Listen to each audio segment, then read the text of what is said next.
Good morning, everyone. Welcome to the Tablelands Regional Council Ordinary Meeting for August. Do we have any apologies?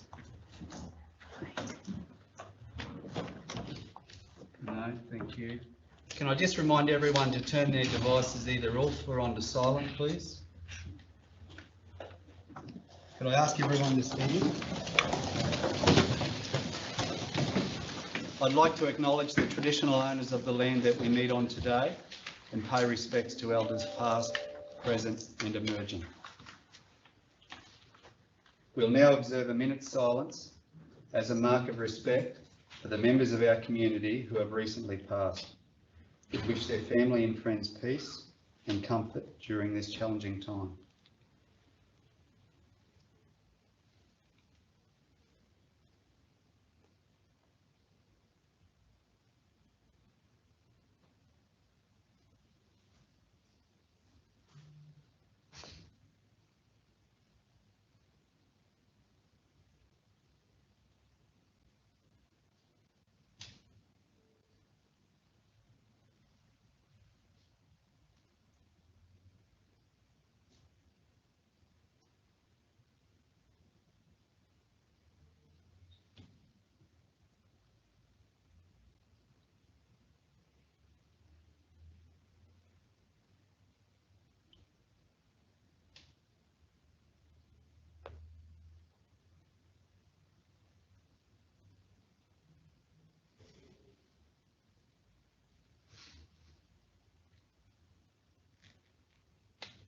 Thank you.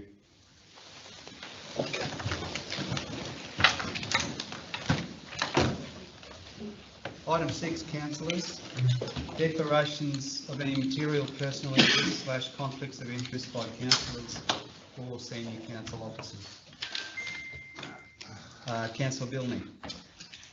Through the chair, in accordance with section 150 EQ 4A of the Local Government Act 2009, I have a declarable conflict of interest in the confidential item 16.1 in the Livingston versus Freeman Tablelands Regional Council and Others Planning and Environment Court Appeal number 88 of 2023.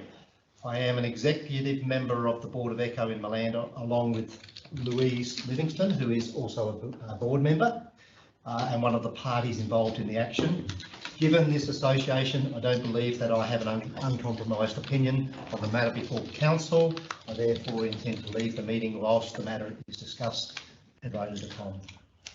Thanks, Councillor Billney. Councillor Cardew. Yeah, thanks, Mayor.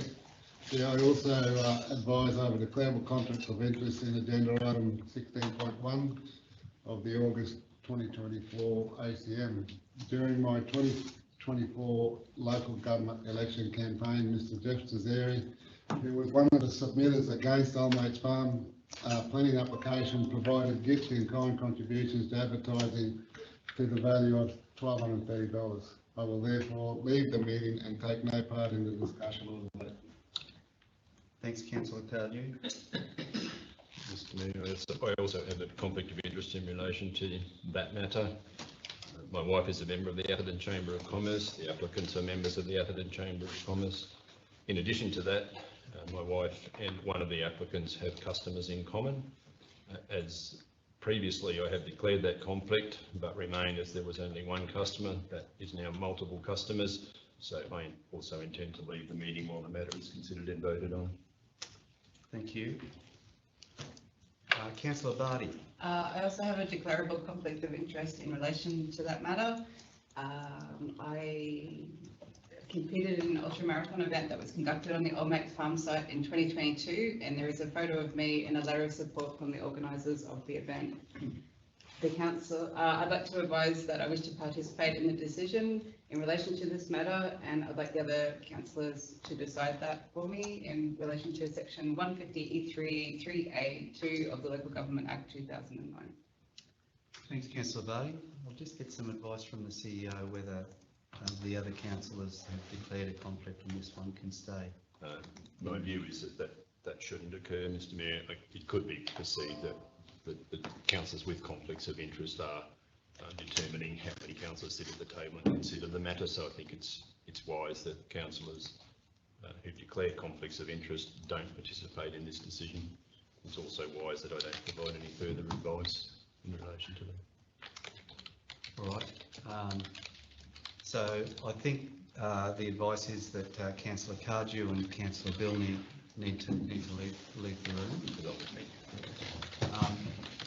Now, Councillor Barty, you don't have to leave the room, but I'm happy to. if Yeah. you'd like to leave the room, you can. Yeah. Councillor Barty, so you competed. If you could just explain again Yeah.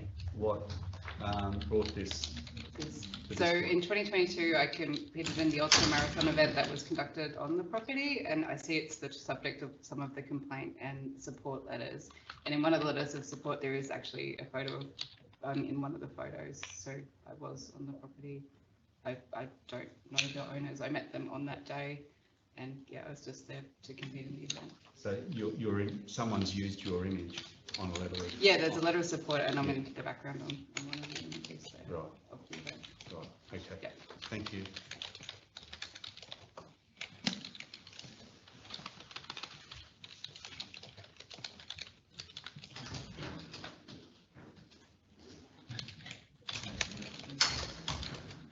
Okay, councillors, so we need to determine whether Councillor Barty can be in the room and or participate in the vote on this matter later on today. Thoughts from around the room? So what did she say? She's in the photo?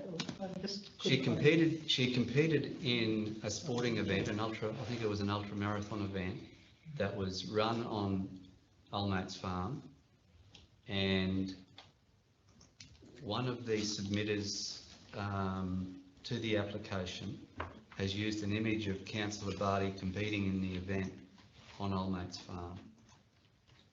So she wants us to be aware of that, and she would like us to make a decision on whether she can participate in this item. Councillor Lang? So, to me, the event wasn't even run by Almack's Farm. It was run by an outside party, so I don't see any issue there. The photo, I believe, that letter was sent well before she even became councillor, so I don't think there was an intention there either.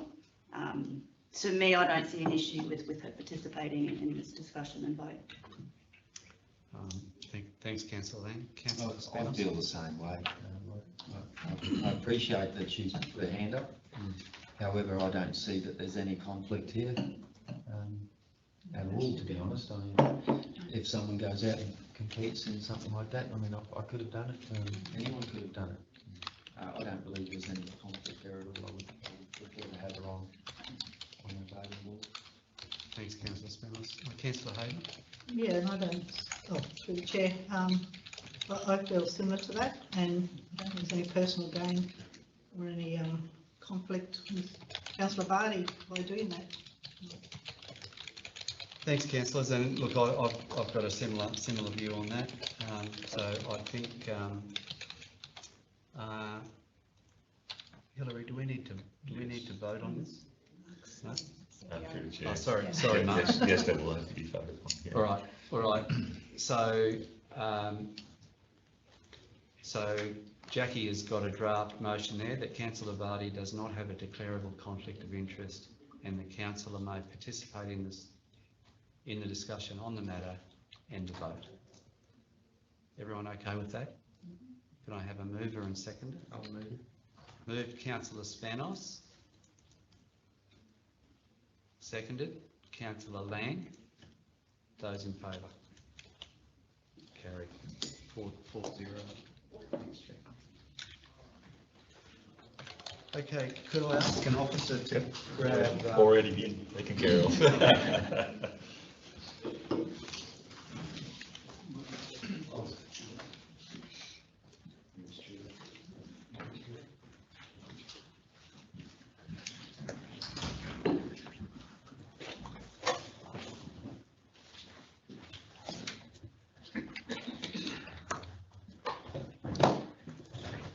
Thanks, councillors.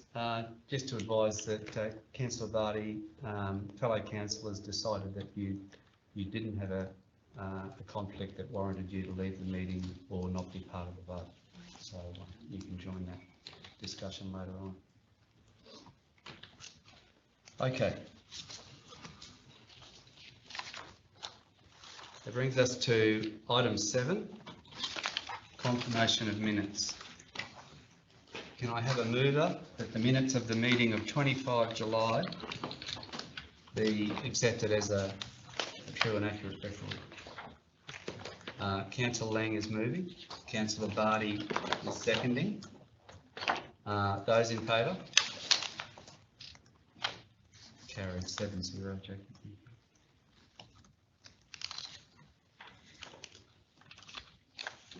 Item 8, business arising, actions out of the minutes of the previous meeting.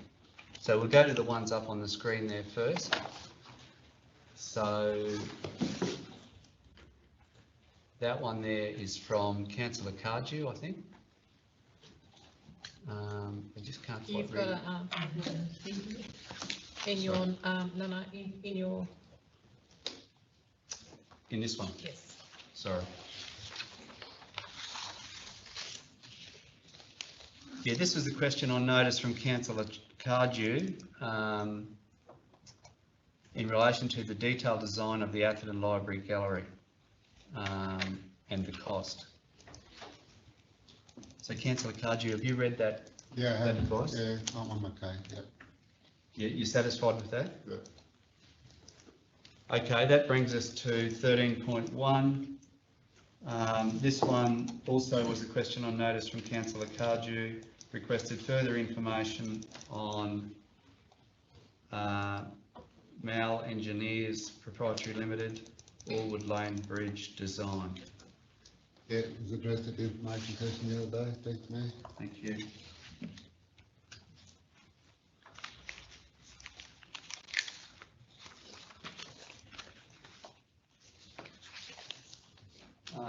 Finally, 13.1, question on notice, Councillor Cardew requested further information on the amount spent with Traffic Services Proprietary Limited.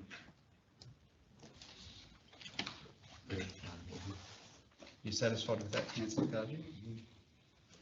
Are there any matters arising from the minutes from the floor, councillors? No? Thank you.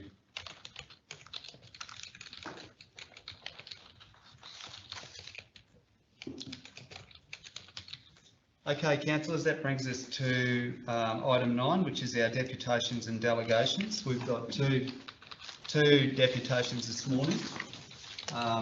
The first one, I'll ask Ross Nusafora and his consultant Peter Boyd perhaps to come up to the front of the podium, please. This is in relation to item 11.2, Avenda Estate Proprietary Limited, reconfiguring a lot, Elms Road, Wandekla. Over to you, gentlemen. Thank you. Good morning, Mayor Marty and councillors. Thank you for the opportunity to present before you today regarding the development application for 168 Elms Road, Wandekla, which is subject of agenda item 11.2 of the council meeting. For those who may not be familiar with us, my name is Peter Boyd and I'm here representing Innovate Urban as a town planning consultant for the development application. I would like to introduce you to the landowner and applicant, Mr. Ross Nusafora, who will provide an overview of his family's intent and aspirations for the site. Thank you, Peter. Good morning, councillors. Thank you for hearing my deputation this morning. Before I start, I'd like to introduce myself. My wife and I own a medium-sized business in Cairns. We're the parts and service dealers for Scania and Iveco trucks, which we have owned for over 30 years. We have been connected to the Herberton area for over 15 years through family and the Herberton Horse Sports, to which my daughters are active members. We purchased the property at 168 Elms Road in July last year after looking for several years. Our intentions are to sell 4 blocks large enough to keep horses for like-minded families who will also enjoy the community. We plan to keep the remainder of the land of our family for our family and retirement.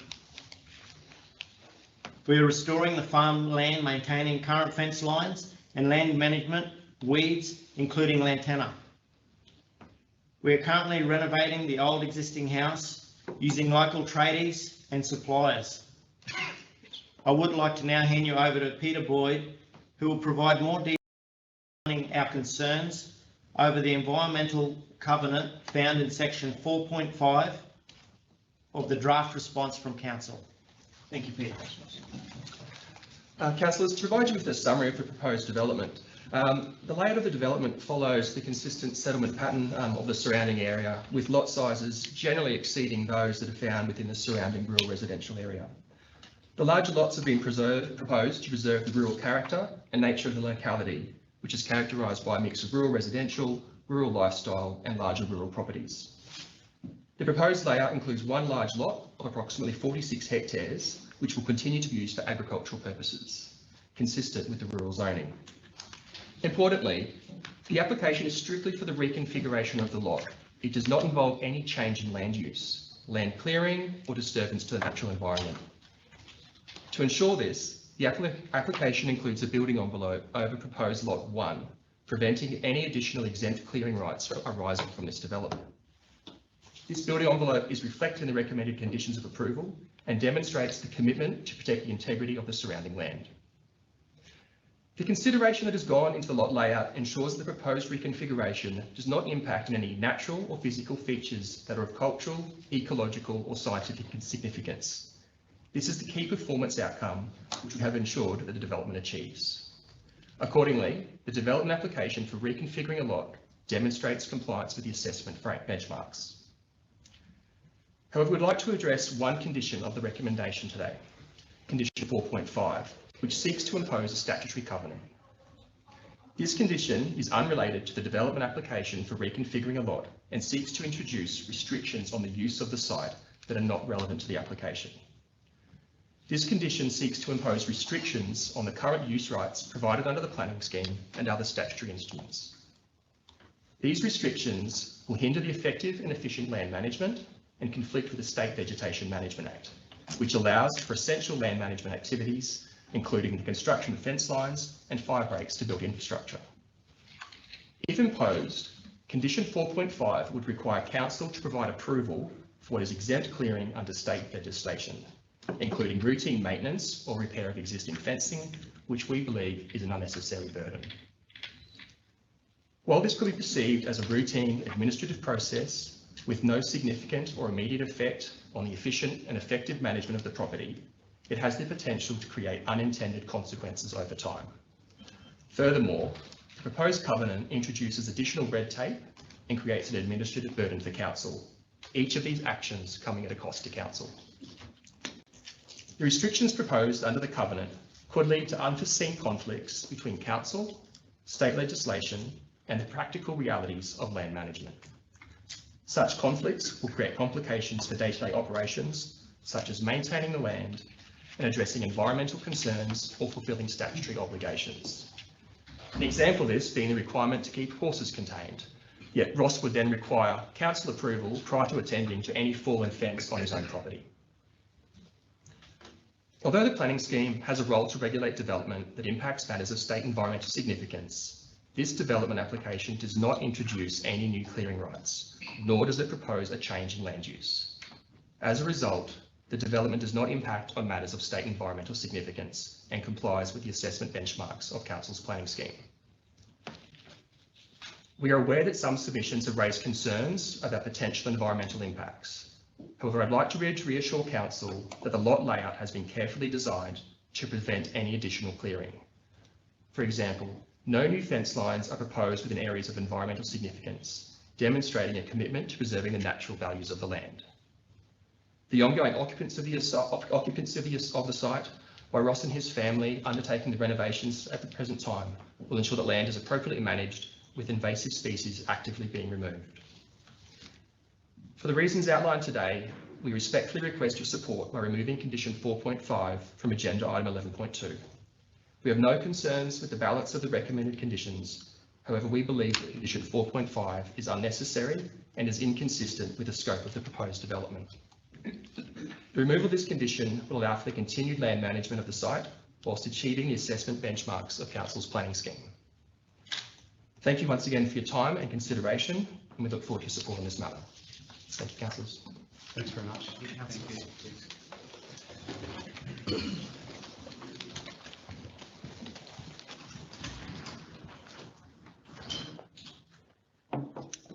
We'll now go to our second deputation today.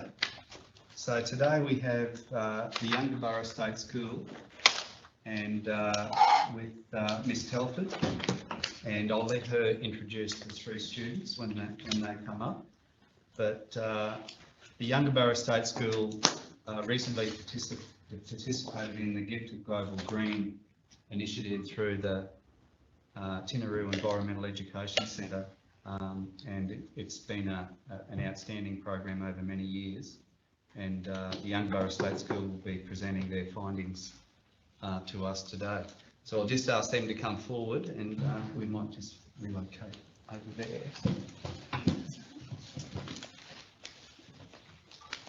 Thank you. Here you go. You're just welcome. You're to right. sit. No, I think, are you guys comfortable here, or would you prefer to be closer to the board? You don't mind? Well, we'll go here because Mayor Marty's moved, so that's nice. Good morning, council and ladies and gentlemen. I won't talk for long. I'm going to hand over to the kids. But I guess I wanted to just cast a vote of thanks to the. Excuse me, sorry. Ms. Telford, we're also live streaming this. Okay, So there's a camera.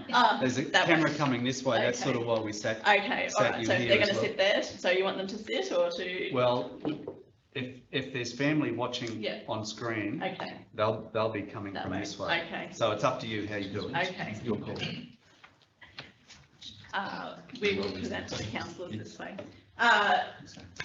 Thank you to the TRC for supporting us, and I know Sandra Charlton, the coordinator of the program, would express the same thanks. So these are our next generation environmentalists learning lots of new things as they conduct a year-long project, which we're partway through. So I'll hand over to them.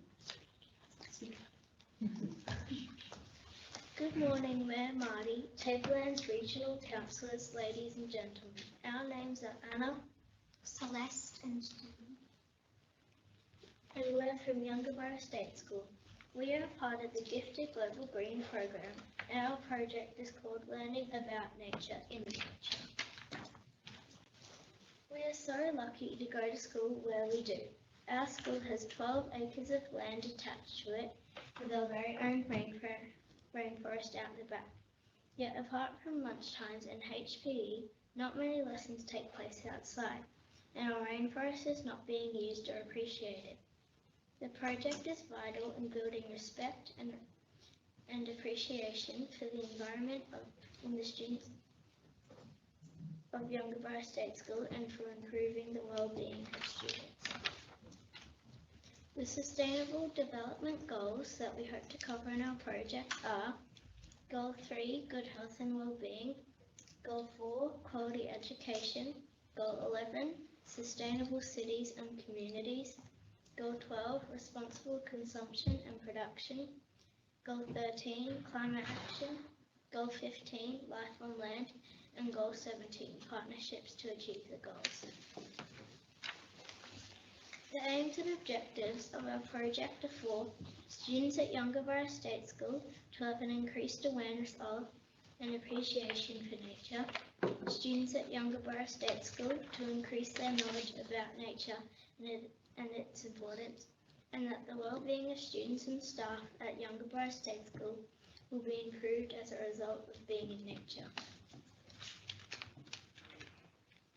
Over the course of our project, we hope to work with Dr. Nicole Sleeman, Health Benefits of Being in Nature, Auntie Siv or Uncle Laurie Padmore, Dalgabra Yidinji Elders, Mrs. McDougall, our principal, in partnership with Auntie Siv, was successful in winning a 2024 First Nations Language Program grant.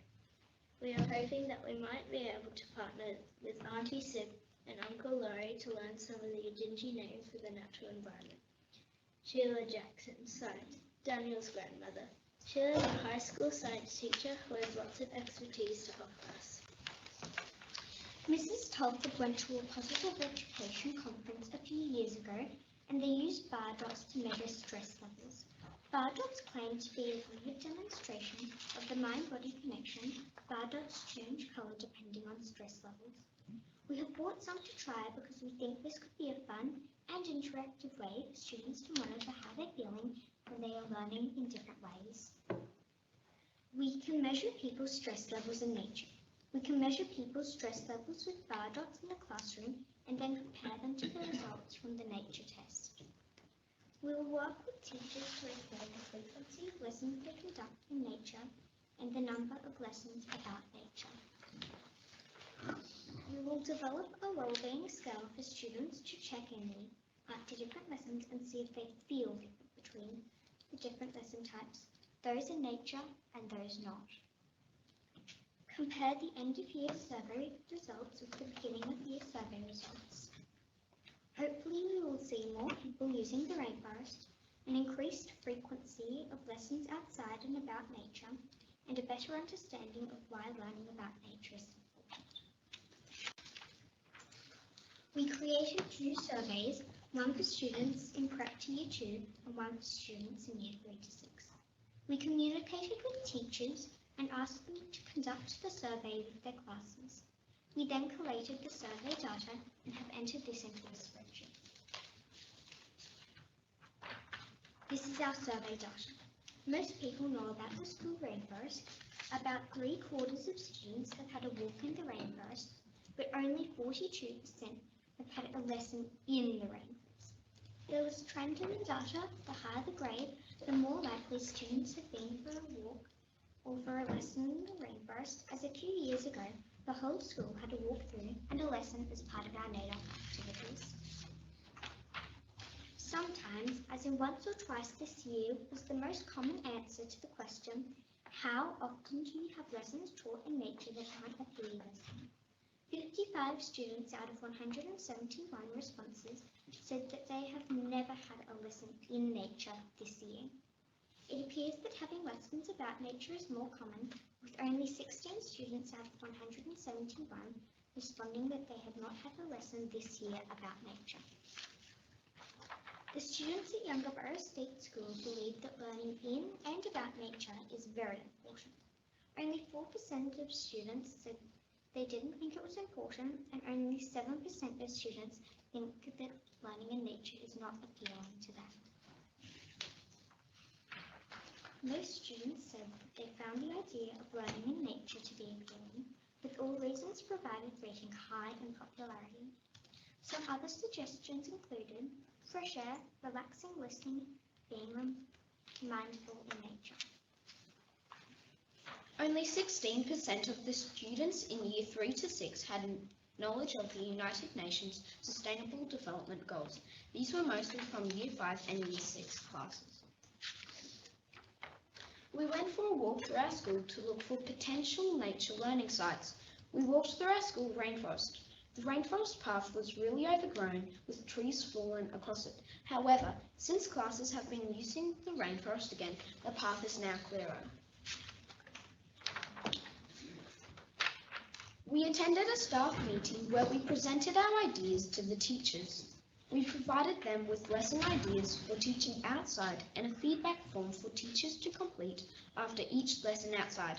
We've already had some teachers do lessons outside and collect the results from them. Our Prep 1 class recently went for a walk through the school's rainforest as a part of their house lesson. Here's some pictures of them on Facebook.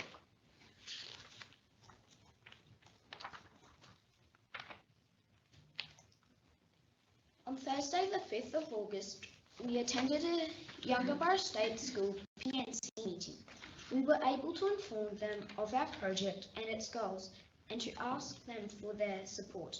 The PNC liked our idea of purchasing Explorer/Nature Learning backpacks for each classroom. They would like to talk further about outdoor classroom spaces, and they suggest we talk to our friendly Tablelands Regional Councillors for some tree donations to help expand our rainforest. On Friday last week, we met with Dr. Nicole Sleeman, a GP in Cairns who is a member of Doctors for the Environment Australia. Dr. Sleeman offered us some advice about our data collection and thought it would be important for us to emphasise the two-way connection between humans and the environment. When we look out for the environment helps us improve our well-being. So what comes next? We will collect frequency data from our school teachers, trial using BioDots with the Year 5 and Year 4-5 classes to see if they are able to give us more well-being data, and present our final project to the industry experts and community in October. Thank you for having us at your council meeting this morning. Are there any questions or feedback for us?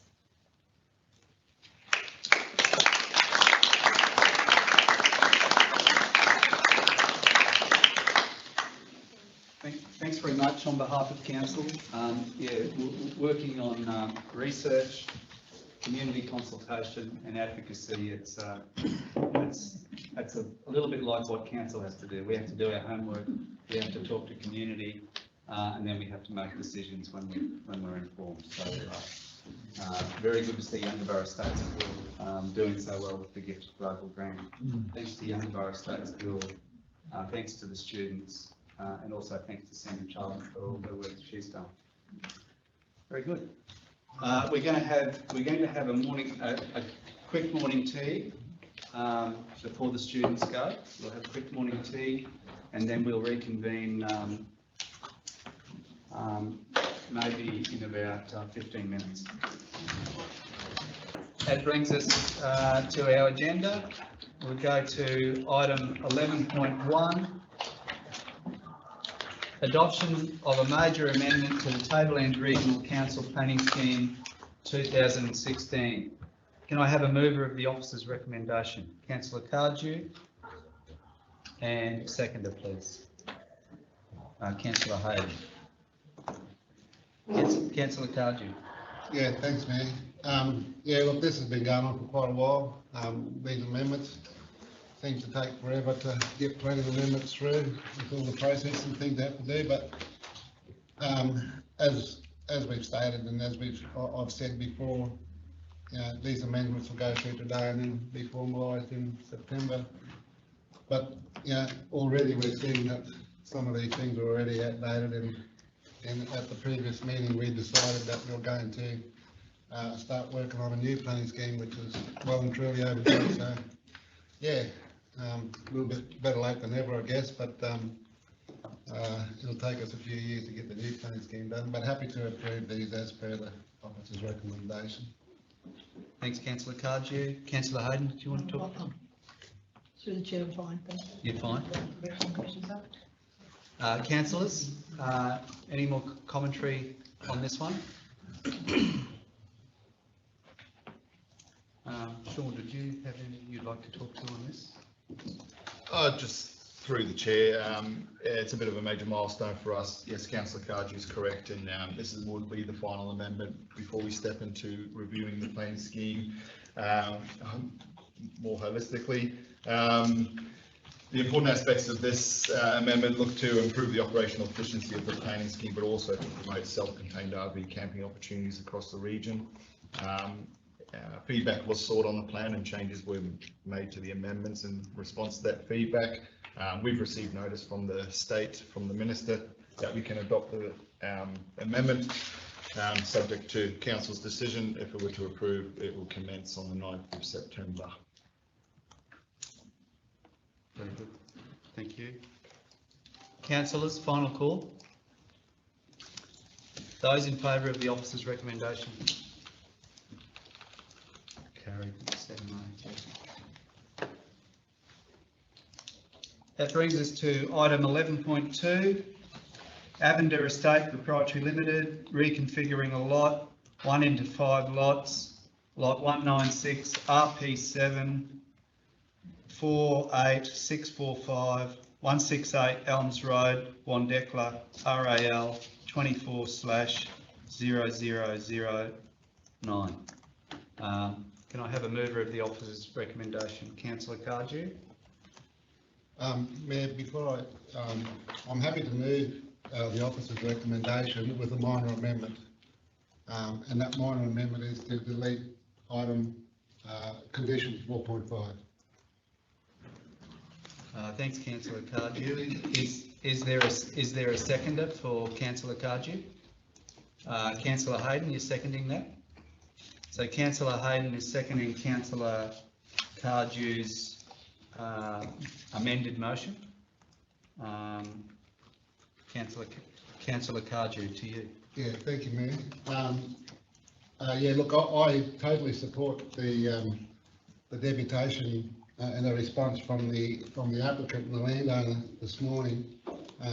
What they said in their deputation is, I think, is 100% correct. The vegetation on that site is already controlled by state planning legislation and state planning mapping, vegetation mapping and the like. And this is just, to me, this is an onerous condition that is in some areas doubling up on what's already provided by the state. So, and I think like the deputation stated, the land use is not changing. It's still rural land. Nothing changes other than the blocks created at the front of the lot that has no impact on the vegetation of the remainder parcel. So, yeah, very onerous. It will become cumbersome. It will be more work for council. You know. So yeah, I support what was said in the deputation, and I'm advocating to have 4.5 taken out. Councillor Barty. I'd just like to ask Sean to speak to why the environmental covenant is necessary. Through the chair, and happy to. Thank you, councillors. Obviously, noting the deputation that was just given to council, it's probably pertinent that I provide a response.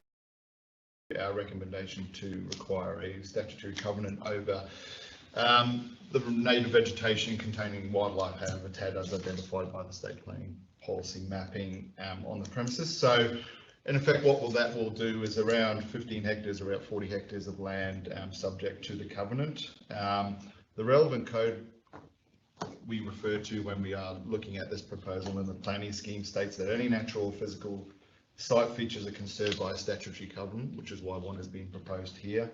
The imposition of a covenant as part of the subdivision is appropriate, and if you compare it to the imposition of an easement or a building envelope, those items are generally done at the subdivision phase, which is why we are proposing it here. Whilst the purpose of the covenant is to preserve, protect and maintain that native vegetation, it also provides for works, provides for clearing vegetation, fencing, the installation of infrastructure, which we heard from the applicant today. That is just subject to approval by a council officer. So it would not preclude the exempt clearing under other legislation, it's just that it would be subject to approval by us. It also doesn't expressly require for that area to be fenced in its entirety. What the condition states is that it was just stock would be prevented to enter the covenant area through enclosures on the balance of the property.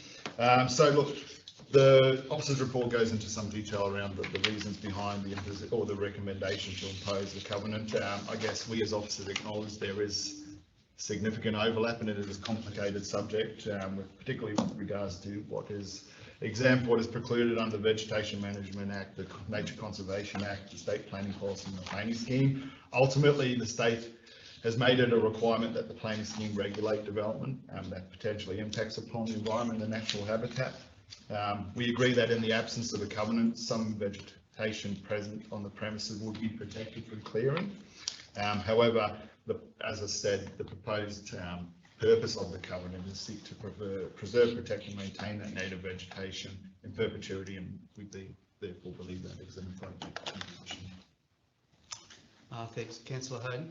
So if there's no covenant at the moment already on the parcel land before it's being subdivided, why does the applicant have to be responsible for the preparation and registration of a statutory covenant for purpose of preserving, protecting and maintaining native vegetation. Now I went and had a look, and the land at the moment with the new owners is well maintained with much improvement, and any residents who buy these lots of land, I'm sure, will be worried about the native vegetation. So to me, I just don't understand, if it hasn't got it already, why do we have to put it on now?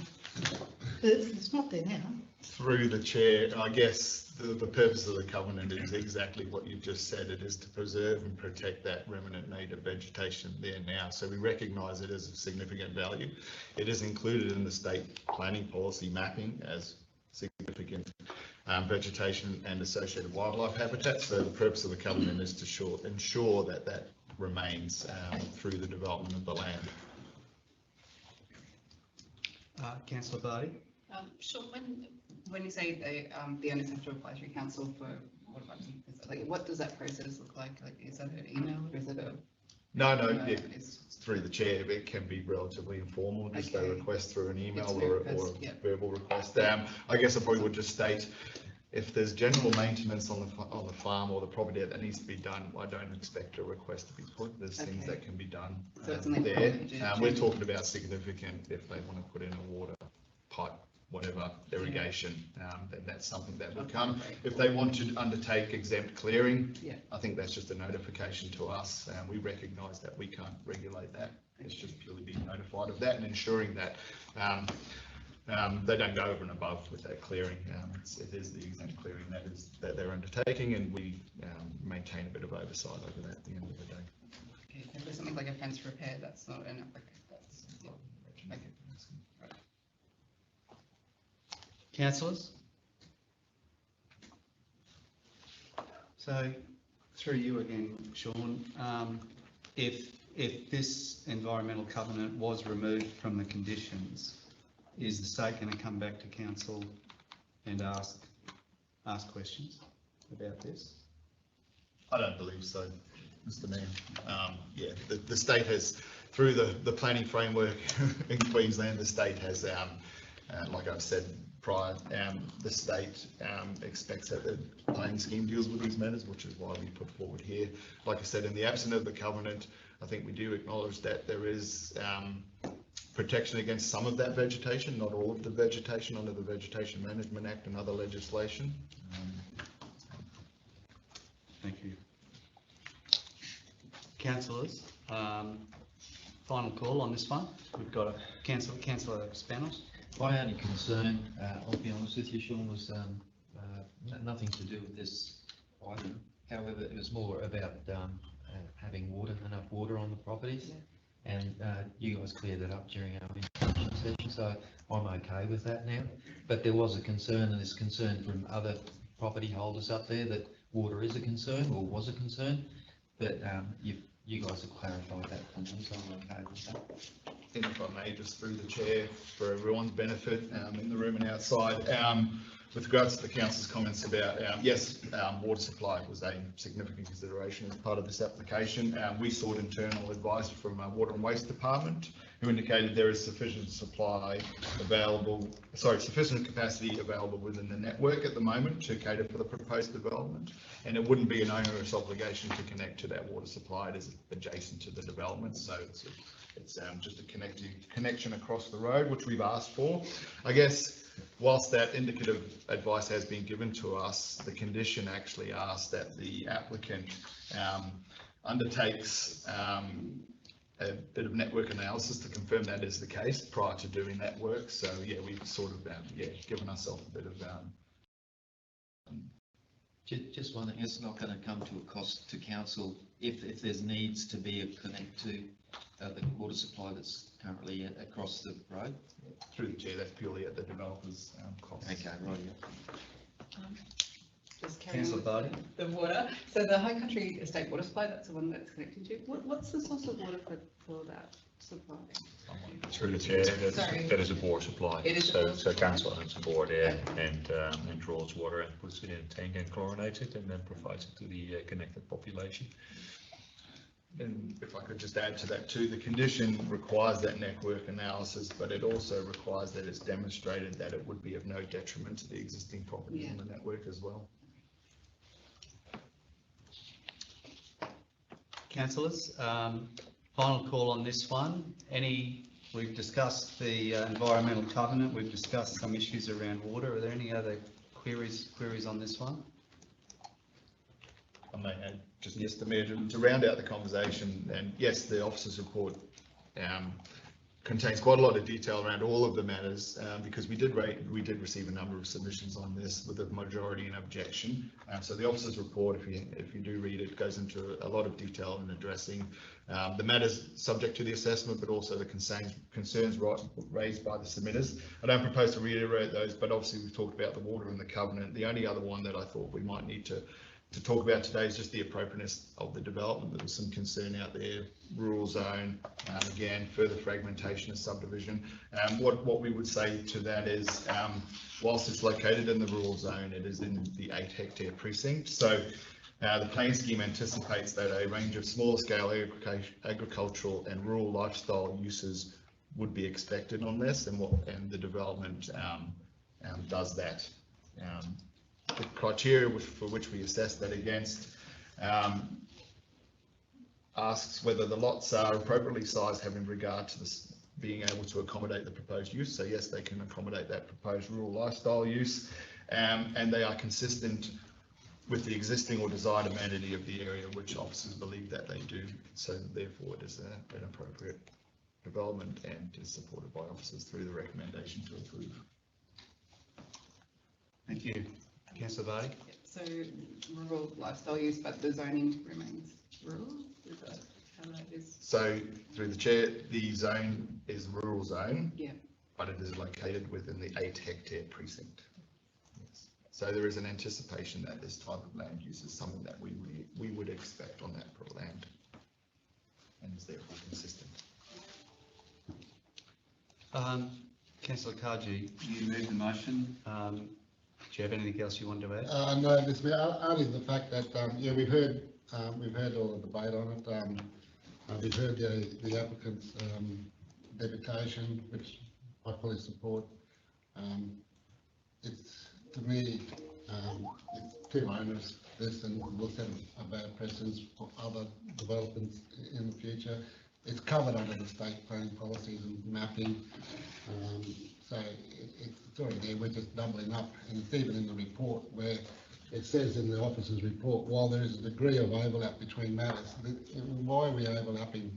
And the state controls it, let them control it.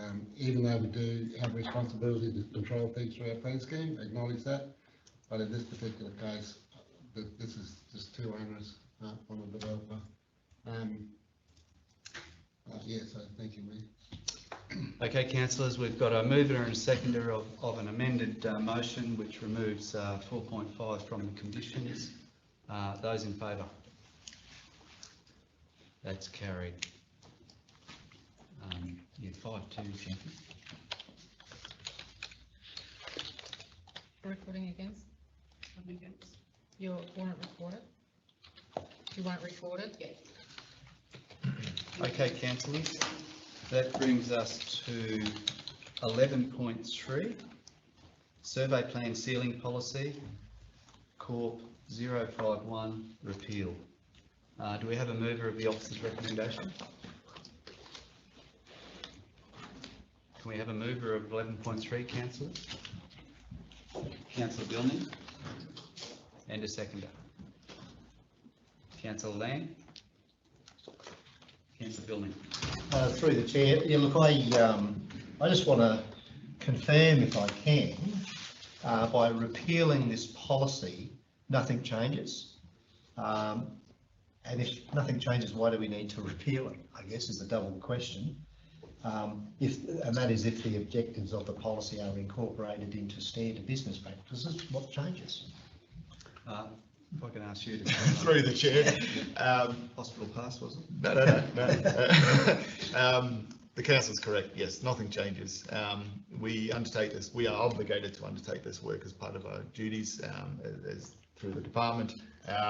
we do that as we do now. The report has been put forward because this is the process for repealing a policy, and that's the purpose of the report. If I can just speak to a bit about what the intent of the policy was, my understanding of the intent of the policy and why it was introduced at the time. So the policy seeks to manage requests from developers to allow single lot survey plan releases and to allow developers to sell lots off the plan prior to all associated works being completed, which may reduce holding costs and benefit the development. It's my understanding that the policy was introduced at a time where we had some older development approvals which had quite prescriptive conditions relating to lot staging and delivery, which may have precluded them submitting a survey plan for endorsement with one lot, which is why my understanding why the policy was brought in to give them that opportunity. I guess we are proposing that as repealed, and as the council suggested, we do this as standard business now. If a developer came to us with a request for a survey plan endorsement for one lot, we would assess that. There is no minimum lot number associated with a survey plan, and it's the developer's prerogative if they wish to do that. We will process it as we are obligated to. Just wrapping out the conversation around the purpose of the policy in terms of accepting a survey plan where all the associated works haven't been completed. F&Q Rock Development Manual includes a process for that. So if a developer wanted to submit a survey plan for endorsement prior to all of the necessary works being completed, we have the process under the F&Q Rock Development Manual, which we have implemented recently. Therefore, furthermore, the policy, we don't need the policy in order to undertake that work as we do now. Councillor Cardew. Yeah, thanks, Mayor. When I read this in the agenda, I was pretty nervous, I must admit, and because at the beginning of our last term, this is when this policy was introduced, because of the issues of that we had at the time about the small subdivisions having to complete their subdivision before we allowed the sealing of the plan. So this is why this was introduced. I was very nervous about repealing it, but now on record, on tape, we have our manager here stating that it will have no effect if we repeal it and do business as usual. So, and I believe that you have consulted with some of the developers within our TRC footprint, and they are reasonably confident that everything is okay. So I'm happy to go along with it.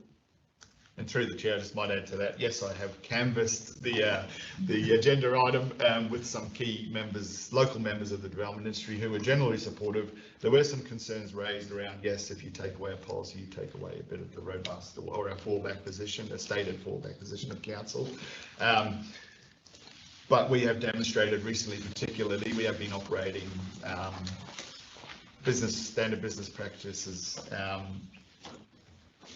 that we don't need the policy there for us to be able to do that. Like I said, the policy almost duplicates that process in the F&Q Rock, where a developer wants to serve without all the works being completed.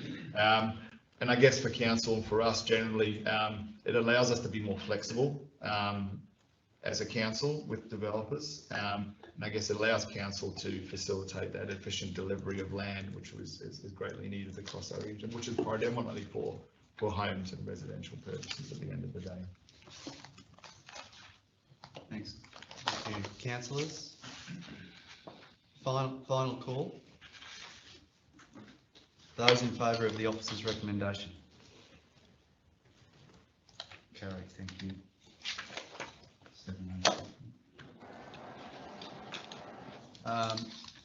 11.4. Councillors, there's been some email traffic on this one. So what I'll suggest is that I'll seek someone to open the item for discussion. Not moving the officer's recommendation, but opening the item for discussion. Councillor Barty's moving to open it for discussion, and Councillor Hayden is seconding. Just as a matter of technicality, Mr Mayor, just setting aside the standing orders to allow Yes. A discussion that you're into the words of the word. Yeah, okay, so I'll ask that councillor Barty and councillor Hayden include that standing aside of the standing orders, so that we can open this for discussion. And are you happy with that? Yes. Yep. So those in favour of opening it for discussion? Carried. 10-6-7-0. I'll go to councillor Barty. Oh, I was just moving it to open it for discussion. Okay. So councillor Hayden, would you like to go first? Okay, so I would like council to consider the road naming be Patterson Road after Sergeant James Everest Patterson. He was the brother of Nellie Condon from Ravensdale, and also that name is on the council's list of road suggestions. Mr. Patterson was killed in World War II, and also this area is also a significant training area in World War II, so I think it's quite fitting that it's named after Patterson, P-A-T-E-R-S-O-N Road.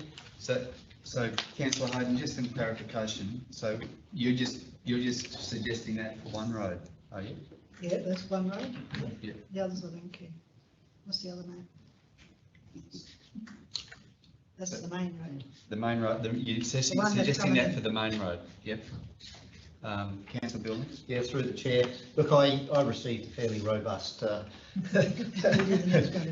information from a interested resident out that way, and they are seeking for us to consider Curtis, also a World War II person killed in World War II. My understanding that was a long-standing relationship of sons that were involved in the war, and the father, I think, was also involved in the Great War, and it lives close by to where this development is. So I would also be seeking that Curtis be considered Curtis Road or Curtis Way or however. Just so that we're clear, councillor, in lieu of, so I understand from councillor Hayden that would be Ironbark Drive would become, Christian name? Patterson. So, yeah, and in your case, councillor, which name are you proposing? Oh, look, I would leave that to council, which one. You know, I think if it's been, sorry, let's go through. Just through the chair, we have a Curtis Close in Ravenshoe. So Okay, potentially couldn't duplicate. Okay, well, yeah.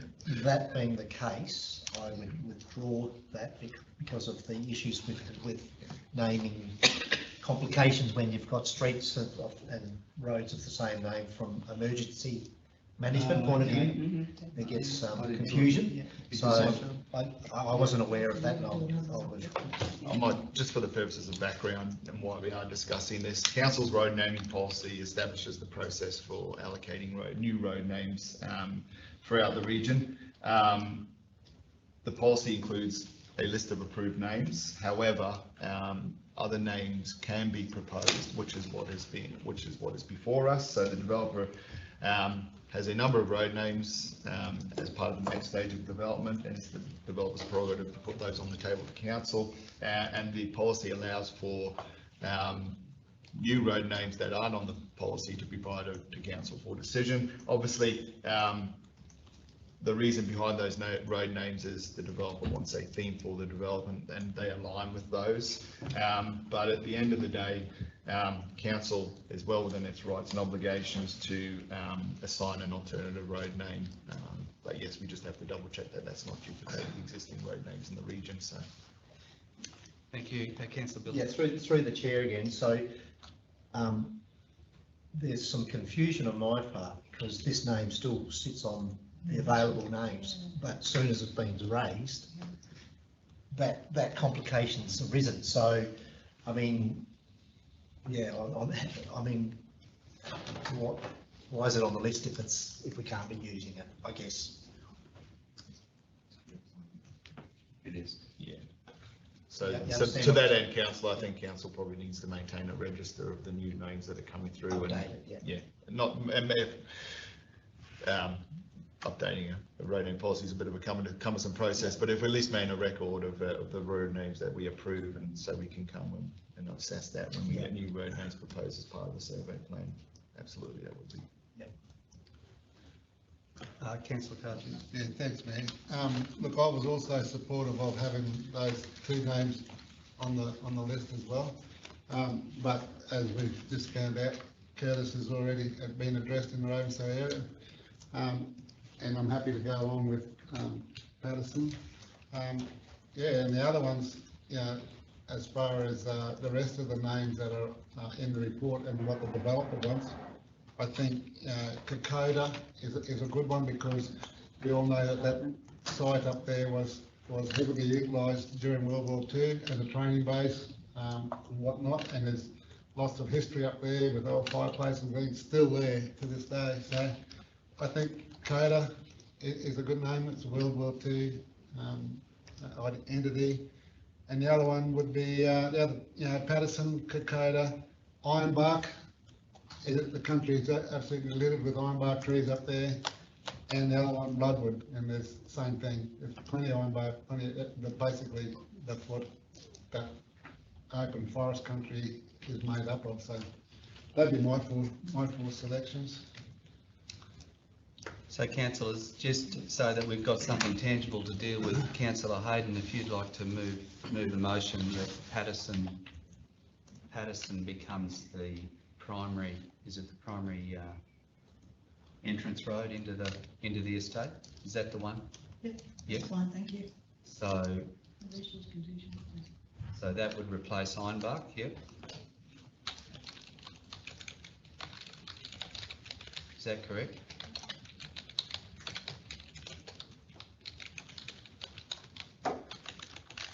And all the other names remain the same.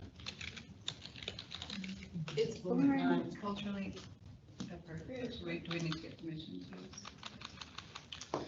I'm not sure, Councillor Vardy. I'll take some advice on that from an officer. The use of boomerang, is that something that we... I'll look through the chair. I think from the conversation we've heard today, those might be the road names that we're proposing. And if you wanted to see council endorsement of those, so we drop boomerang. So our manager of planning is suggesting that the name we adopt today be Patterson Drive, Ironbark Court, Kokoda Court, and Wattle. Councillor Billy. Through the chair, I may have concerns with Wattle Court because I think we've got a Wattle Street. Well, I think there's a Wattle in Yungaburra Lakeside, is there? Yeah. And there's one, I think. That's quite a long way from Mill Street. Sorry, Bloodwood, yes. It's not Wattle, it's Bloodwood. Oh, Has it been changed? Bloodwood's fine. So, yeah, just to recap, Patterson Drive, Ironbark Court, Kokoda Court, Bloodwood Court. Councillor Spanos?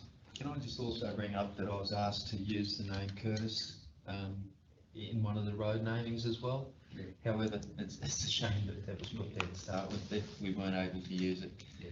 However, no, I agree with what you guys. I really am happy that we've removed boomerang, to be honest with you. I don't think that suits. Yeah, okay. But I like the fact that we've got the others there.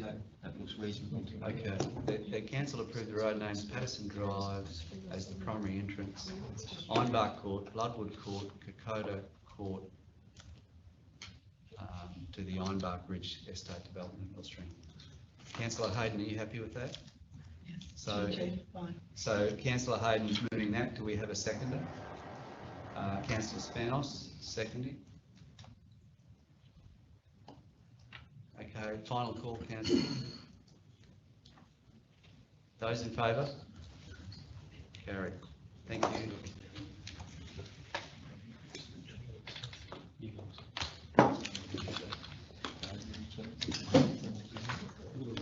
Greeny name. You brought them up. I think they're great now.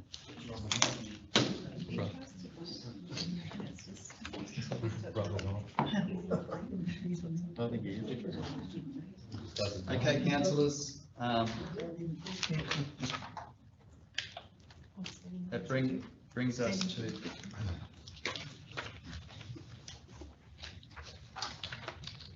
we got to move motion? Standing orders before you consider the motion.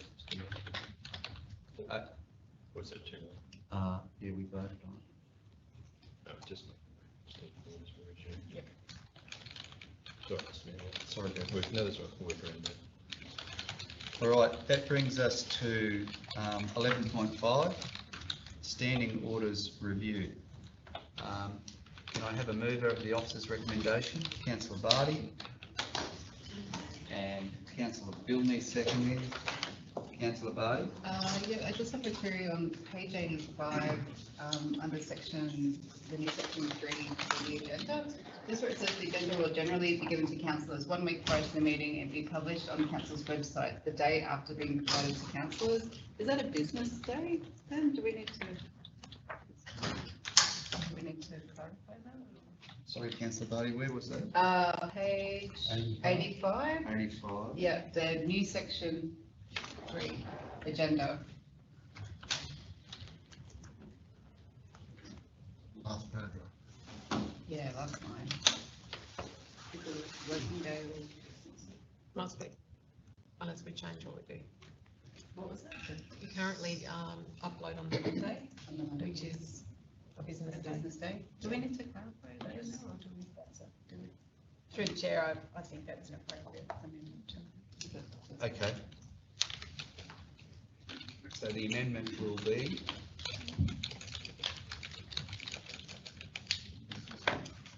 Section. Do we have a section for it?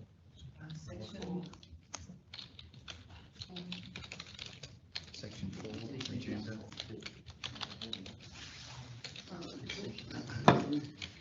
Councillor Carter. Yeah, thanks, mate. I don't know whether that's a good thing or not, because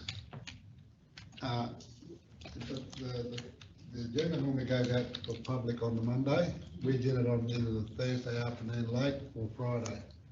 That gives us the opportunity to look at that agenda over the weekend, so that if we get calls from constituents the following week or on Monday, at least we've had the opportunity to look at the agenda over the weekend and not be surprised by what may be in it, but if we haven't had a chance to read it. So I don't know whether that's a good thing. I think it's better to leave it the way it's That's been. including the business. That is what we're doing now. Sorry, if I could just say through the chair, we can't take longer than one business day. No, I'm not saying we do. I'm just saying leave it the way it is, because that, if we get the agenda on Friday, goes public on Monday, it gives the councillors the weekend to look at it. Yes, so through the chair, the current reading, it could be read to say that if we issue the agenda to councillors on Friday, that we would have to publish it on Saturday. Oh, no, that. Yeah, that's what we say. Oh, sorry. Okay.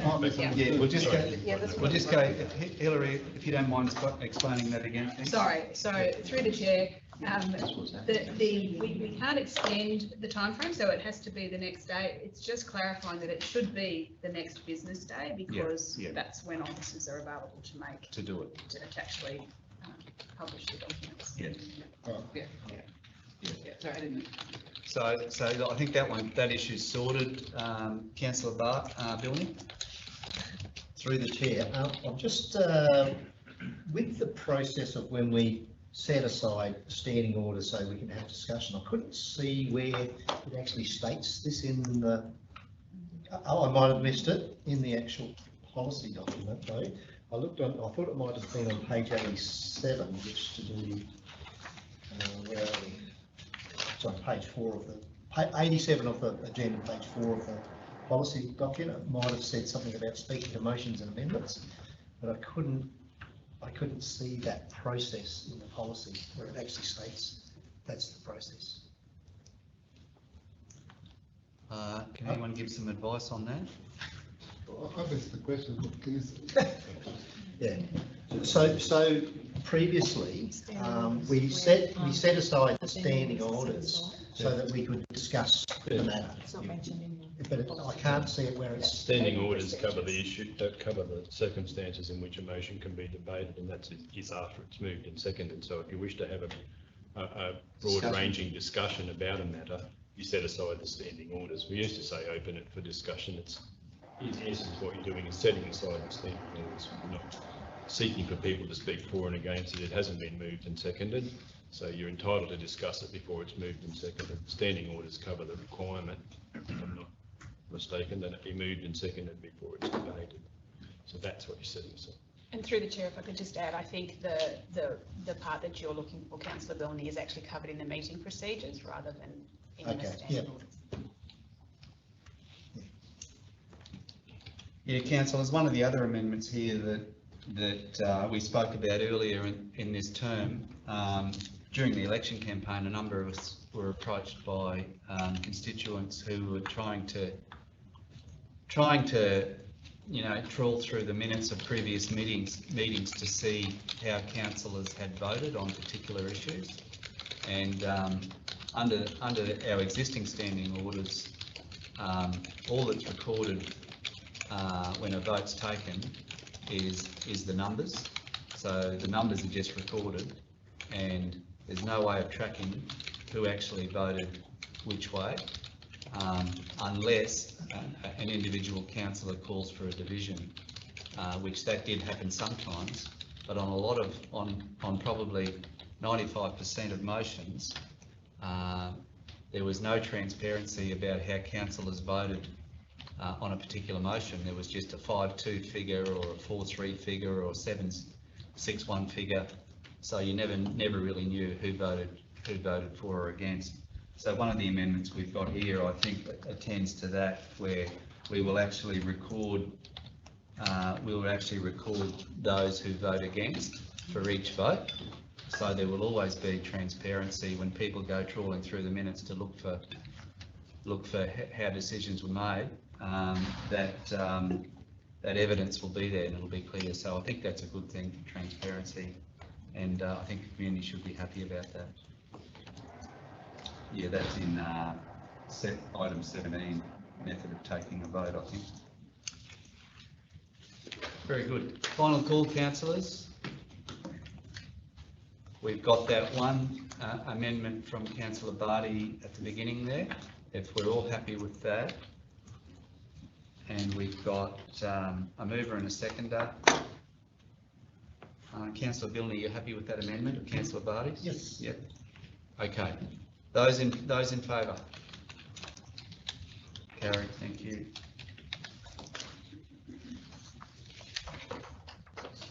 Right, 11.6, change in meeting dates, October 2024. Mover of the officer's recommendation,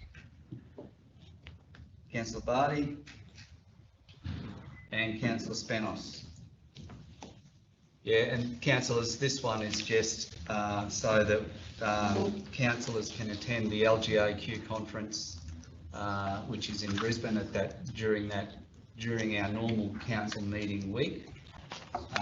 So we're adjusting the scheduling of our October meeting so it doesn't clash with the LGAQ, so councillors can attend the state peak body conference. Anyone else like to talk to this? Those in favour? Carried, thank you. 11.7, TRC 2023-12, Riders Creek, Development Stage 1, SPB. Can I have a mover of the officer's recommendation? Councillor Billney, and a seconder. Councillor Spanos, Councillor Billney. Yeah, through the chair. Look, I support the recommendation of the officers. I do note that there will be funds left over for future pairing or leveraging of grant opportunities into the future. I also think that it is prudent at this stage to just pare back some of those items within that project pending future grant opportunities. Council had previously committed to 7.5 million spread over 3 years. Current situation is that we're being asked to bring it forward for completedness of the project, but there will also be financial considerations in doing that. If we string it out, costs continue to go up. We've got the person doing the project for us on site, and under the proposal of this report, we'll actually have the 1.2 left over, from my understanding of that original 7.5. So, yeah, for me, I support what's being proposed. Thanks, Councillor Billy. Councillor Hayden. Okay. My biggest gripe is that the projects that have been on council's radar for over 3 years haven't had one sod of earth turned over. Yet council is hell-bent on this project. Residents have asked for an amphitheatre years ago and a stage, and were not refused. But Atherton can have one. Makes me wonder. I have reservations about more funding while other parts of the community get forgotten. I only hope the love gets spread a bit more equally across the region, and I'm not concerned about the seamless continuation of construction with the same principal contractor. Just so you know. Councillors? We'll go Councillor Cardew, then Councillor Lang. Yeah, thanks, Jim. Ever since in the previous term and in this term, Bryce Creek has been a point of contention through lots of different areas. But I'm generally in support of Bryce Creek. I think it's something that PRC needs. We need a Cairns Esplanade type scenario here, and this is one way to achieve that sort of community facility. I've always maintained the stance that if we were committed to the long-term project, and we were committed to council TRC financial input of $7.5 million, and we were committed to that, which I'm comfortable with. When I seen this report come up asking for future funding to be brought forward, I was concerned about how are we going to fund this, because as we all know, we missed out on the federal grant funding of $500 million, and now we're asking to bring those other future funding allocations from council forward to bridge that gap.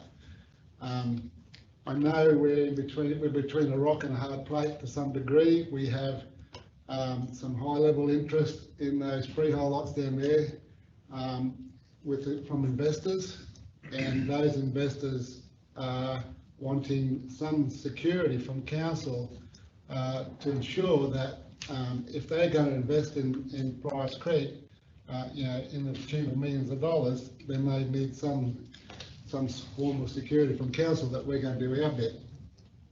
So the question remained, how are we going to fund it? Where's the future money is going to be funded from? And there was some suggestion that we might have to borrow money for it, which I'm 100% totally against. Anyway, during the course of the week, it's been talked about, and I think we've come up with a solution whereby we can contribute to this and bring forward those future years fundings and pay for that out of developer contributions, what developer contributions should be used for. So just looking at an email that we all received late yesterday with the breakdown of that funding, acknowledging that we're still not going to be spending any more than our overall commitment of $7.5 million.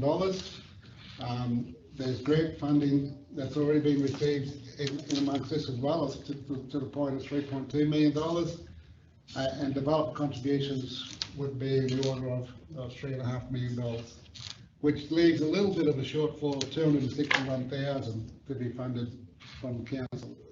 So I'd like to ask the question, where's that other 261,000 going to come from? But I'm assuming that it would hopefully come from savings from other projects along the line. Am I right in assuming that? Take that on note. Take that. Who would like to take that? We'll address the full budget situation at the first budget review, Mr Mayor. If this report's adopted, what that means in relation to other projects, etc. So, having said that, I'm happy to support it. Like I said, we are in between a rock and a hard place because of the high level interest in investors down there, which we all know is needed. We need those partnerships to bring this project to completion in the future. So we've started, a bit hard to turn back, and to give those investors some security, I'm happy to go along with the officer's recommendation. However, I would ask also that for some transparency for our viewers and the public, that those breakdowns figures that we received in the email yesterday could be provided in some sort of budget review in the very near future. Thanks, Councillor Cardew. We'll go to Councillor Lang next. Okay, so I support moving forward, getting the project complete. Given the significant value of the project, though, it is essential that any changes to the contract are brought to council. So just in the second point there, what do the variations include to the contract that the CEO would be able to do without coming to us? If that makes sense. That validly made variation requests for things like latent conditions. The site is an old railway track, etc. When they disturb the surfaces, sometimes you find things that are not expected, and the contractor's entitled to seek variations around that. And the provisions still include contingencies for those type of situations, Council. So it would ordinarily be returned to council if the budget was not sufficient, if there was some significant cost in relation to a variation that exceeded what we've already provided, then that would have to come back to council. But with all projects, we approve variations frequently, if they're valid, of course, in relation to matters that were not foreseen, particularly latent conditions, rocks, in this case, old stormwater pipes where they weren't envisaged. So what was it? NBN cable that was off alignment, and those things are a routine part of having to manage a project where soils are disturbed. So that's the type of thing that I would approve on. Yeah, just wanted to make sure that it's very transparent for our community, because this is a substantial amount of money that we're spending. So just want to make sure everyone's happy that we're doing what's right. Yeah. Thanks, Councillor Lang. Councillor Spanos.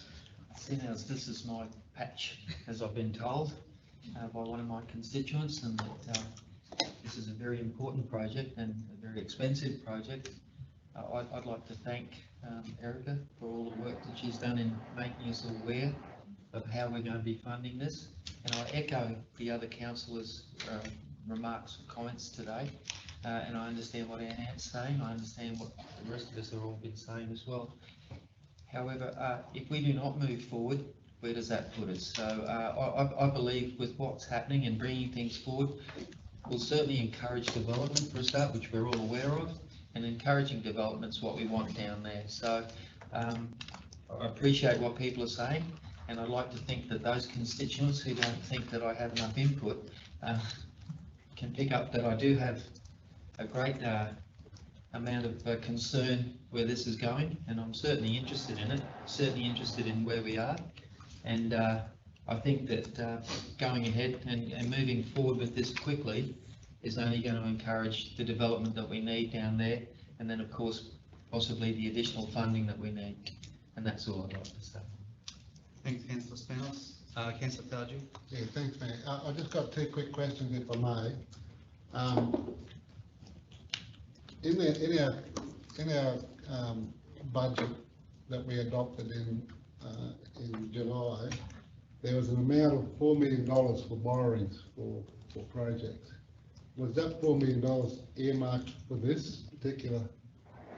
It wasn't in any one particular project, it's just necessary to make up the overall funding, council, and we'll consider that again and provide further advice about that. But I'm sure if the finance manager wants to add to that, but we didn't have it assigned to a particular project. We worked out all of our capital funding requirements. Some borrowings were required to meet all of those capital funding requirements. Okay, my second question is, at the end of recommendation 3 there, are we able to put wording in at the end to be funded from developer contributions?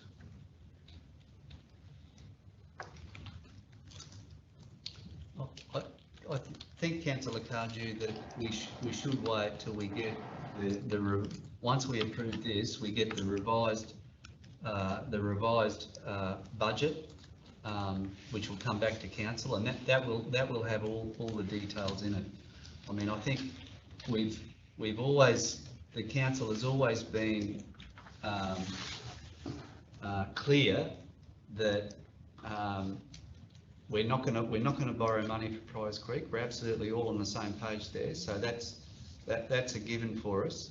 But I don't think we should dig into the detail too much in this motion here, because this is just giving council officers the opportunity to know what we want.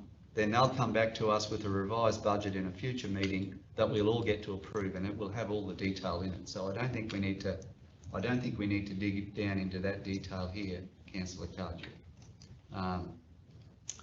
I totally, and just following on from Councillor Spenos, I think we absolutely need to get this done. I don't believe we're between a rock and a hard place. We just need to get it done. This is our project. We've allocated the money for it. We've got significant grants. We've got significant, serious interest in the freehold lots, which is fantastic. So we just need to get on with it. And I think Councillor Lang's queries there about the delegation to the CEO. I mean, the other part of that is the organisation needs to be agile enough to make decisions quick when we hit a stormwater pipe that wasn't supposed to be there, and it's, you know, the contractor says, well, it's going to cost me a bit more to remove that. We need to have the agility to just make those decisions without coming back to a council meeting. That's why we've got a CEO. That's why we have delegations in place, and we also have delegations in place for our general managers too. But so, you know, from council's point of view, it's our flagship project. It will completely transform the town, and it's one we just need to get into it and punch it out. And I thank the officers for doing this work during the week and providing greater clarity to councillors, so we can make these decisions with a really good line of sight on what's ahead of us. Final call, councillors. Those in favour of the officer's recommendation? Carried. Thank you.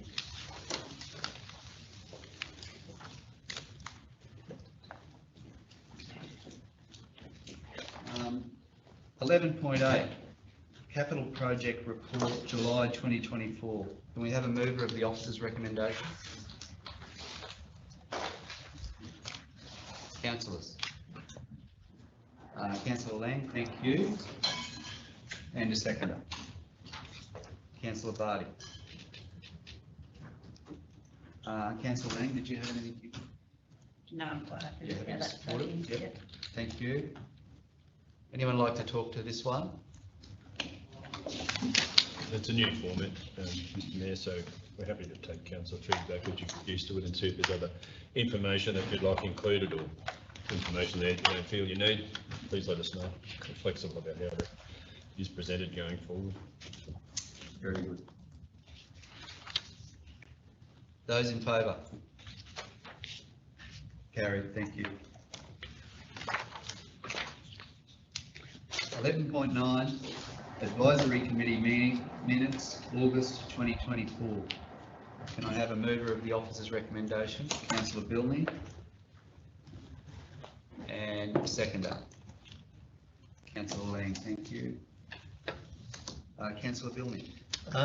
Through the chair. No, look, I'm pretty happy with the contents of the report, but I would just like to make a small amendment to the terms of reference, if I can, for the Cycling Advisory Committee. If I take you to the policy on page, bear with me a minute, it's on page 129, page 2 of the policy, and it's item 5.2.6, where it says up to 10 community members, and in brackets minimum 6. I would like to just let council know that there's been significant interest in this particular committee, advisory committee to council, and I've been made aware of a couple that have actually missed out on the EOI timeline. So I'd like to actually lift the current 10 community members to 15, and I think it's important that we're not pushing volunteers away that are offering up their time to advise council on all things cycling. It's not just a mountain bike, it's just not a rail trail, it's everything cycling. So it's quite a substantive element of what we do on the table end. So that would, I'd like to see how we can make amendments, strike out 10 members and replace that with 15 community members.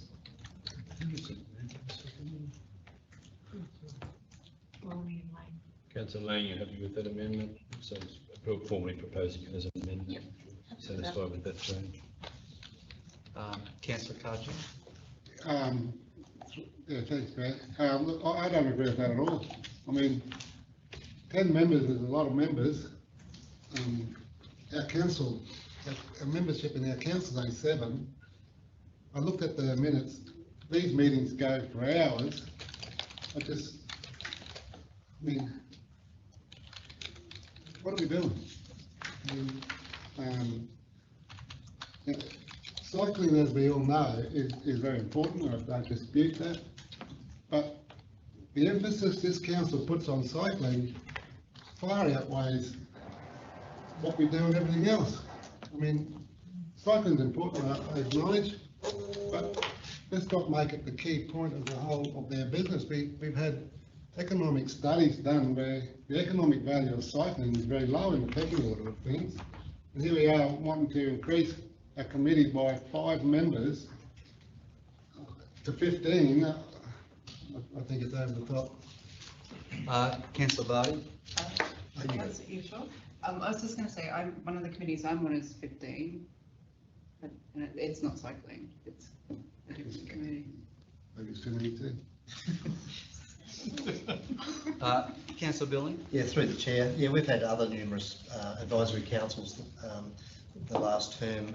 Ag Advisory Committee, I think, was around the 15, if I remember correctly.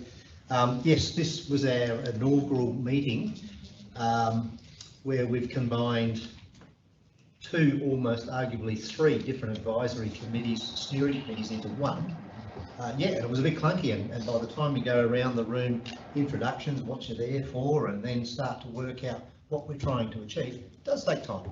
I don't want to be at long meetings all the time either, but that was just the initial one, so I think that's not reflective of what is going to be going forward. It might be a lesson for me. I've got to be a little bit more cracking the whip and getting things done, so I take that on board. Yeah, look, Councillor Cardew, I don't think it's a big thing if there's a lot of interest in a particular area, whether it's cycling or something else, and we have more that want to be on the committee. Well, I don't think it's a big deal. It's just an advisory committee, and it's not costing council money, if you like. It's harder to manage, but you get more input. That's the payoff. Councillor Barty, did you put your hand up? Oh, it's not really important, but just that usually not everyone turns up anyway, so you don't often end up with your full committee turning up. Okay, so we've got the amendment there, moved by councillor Bilney, seconded by councillor Lang. Anything else on this one, councillors? Those in favour? Sorry, councillor Hayden, was your hand up? It was, sorry, 6-1. 6-1, Jacob, thank you. Thanks, Meg.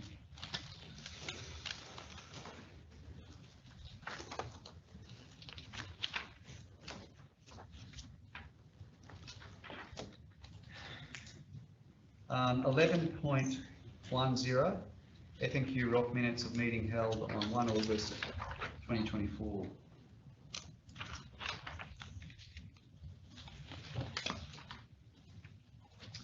Sorry, do we have a mover for recommendation?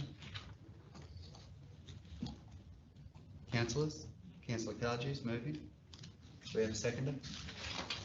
Councillor Barty, thank you.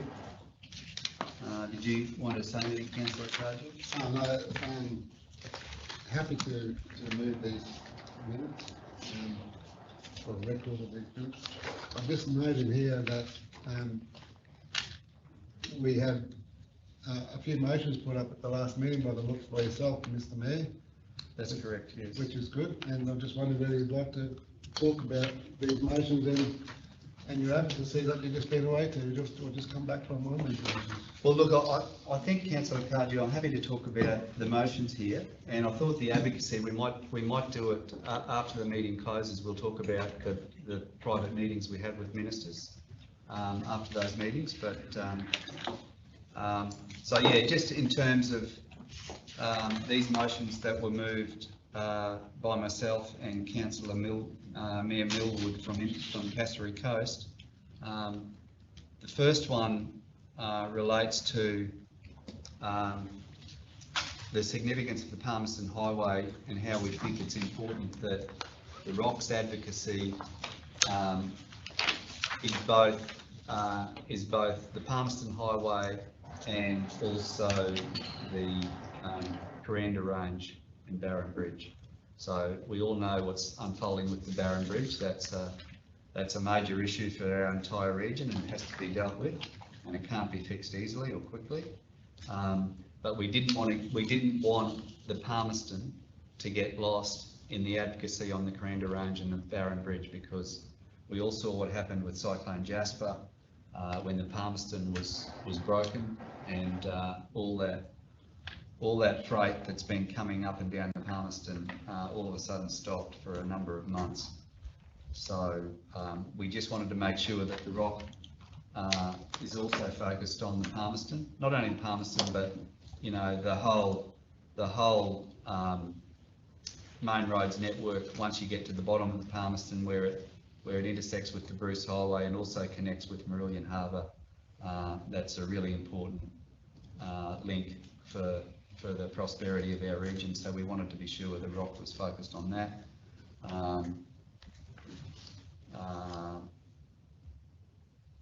And finally, we just wanted the ROC documentation to reflect that focus on the Palmerston, as well as the more traditional roads they've been on. But Councillor Bilney attended the ROC delegation in Brisbane just this week, so he'll be able to give us a more detailed update on how those meetings went. I went down with the CEO to talk to 3 ministers in particular, but I might talk about those after the meeting today, so councillors can be updated then. Okay, we've got a mover and seconder. Those in favour? Carried, thank you. 7-0. Does anyone feel like they need a short break, or can we keep going? Yeah, I wouldn't mind that. Yeah, okay, we'll take just a 5-minute break, everyone. Can we go to the bathroom or tea or coffee? Just a quick one, huh? Thank you.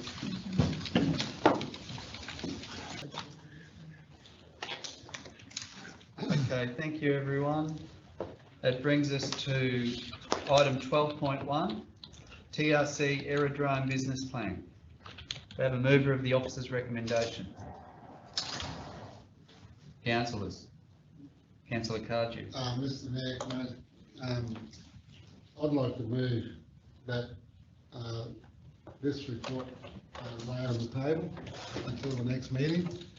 The reason for that is that I've just been approached by a member of the gallery this morning, and there's also an email on our computer here that we received from another a member of the aviation fraternity out here. Both of these people have suggested to me that there's been no consultation with these people in the aviation industry out there on this plan.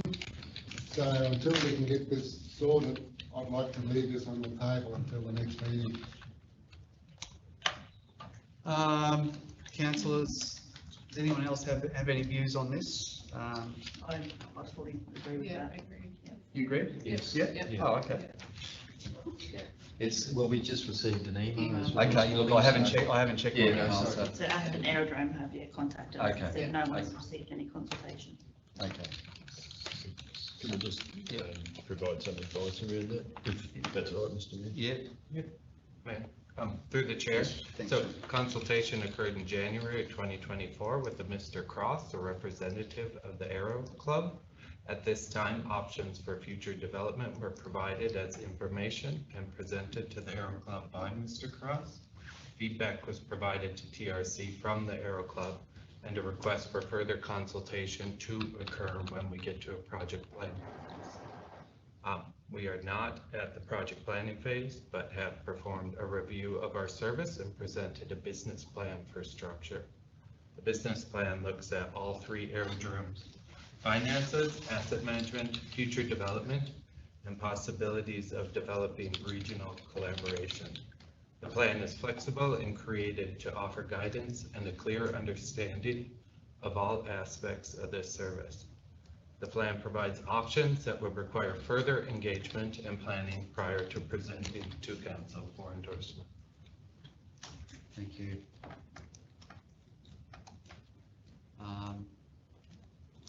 So, Councillor Cardew. Yeah, I've moved it, we need a second. So Councillor Cardew is moving that it be deferred to the next ordinary meeting pending consultation with the aerodrome occupants.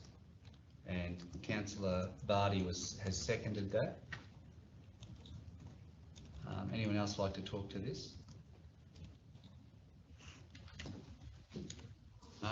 Those in favour? Carried.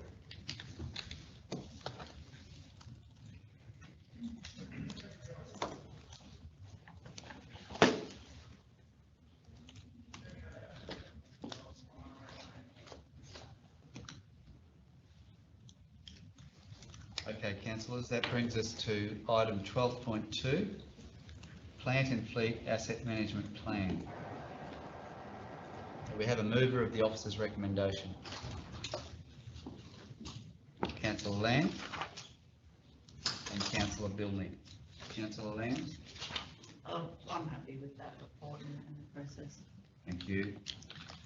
Councillor Billney? Yeah, through the chair, I've just got a question of clarification, if I can. I note that the fleet renewals for the 24-25 period shows a spend of 2.9 million in the capital budget and more than 24 for the 10-year capital forecast. That's on page 7 of the plan, item 1.4, the second dot point. It talks of 16 million for fleet replacement. So I guess my question would be, are we overspending by the 8 million fleet renewal as recommended in the proposed management plan, or does this have something to do with the calculation of the whole of life costs?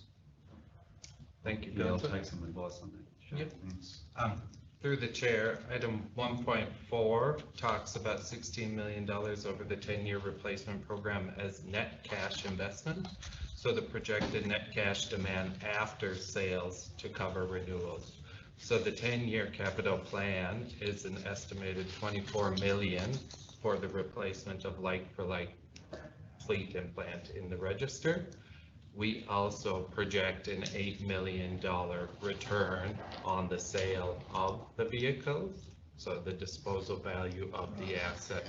So if you take the 24 million in the project, then the actual sale of the 8 million, you have 16 million is what TRC would need to fund that as an estimate.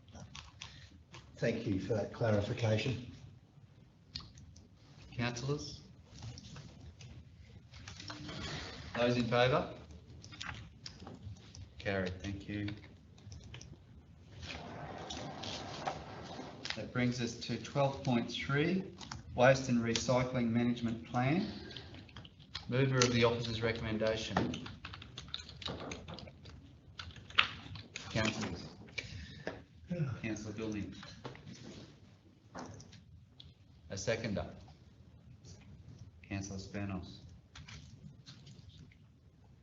Councillor Bilney, did you want to talk to that? Not necessarily. I haven't got anything that I need to know out of it. Apart from this is part of the ongoing service review, which we've engaged CT Management Group. Is that correct? Through the chair, we developed this one internally. Okay, The fleet, sorry. we had assistance. Sorry, I was from getting CT. confused with the last one. Yeah. That was, yes. Yeah. Those in favour, councillors? Carried, thank you. That brings us to item 12.4, TRC 2024-15 Environmental Monitoring Contract. A mover of the officer's recommendation. Councillor Lang. Councillor Spanos. Councillor Lang, did you want to talk to that? Or? Yeah, I support this, even though the recommended tenderer has come in higher. It's evident through the scoring system that they do have more experience for the task. Thank you. Councillor Bilney. Yeah, I just note in the report, it talks about both tenderers having the appropriate staffing and skills to meet the needs of the project, and they're both outside the table end. So, and my understanding they potentially would be using the same science lab or whatever to do the assessment. So you've got one that's doing the job and one that's not doing the job. So, you know, I guess the assessment methodology that's being used, I understand that, but it's a significant variation in price over the 3 years.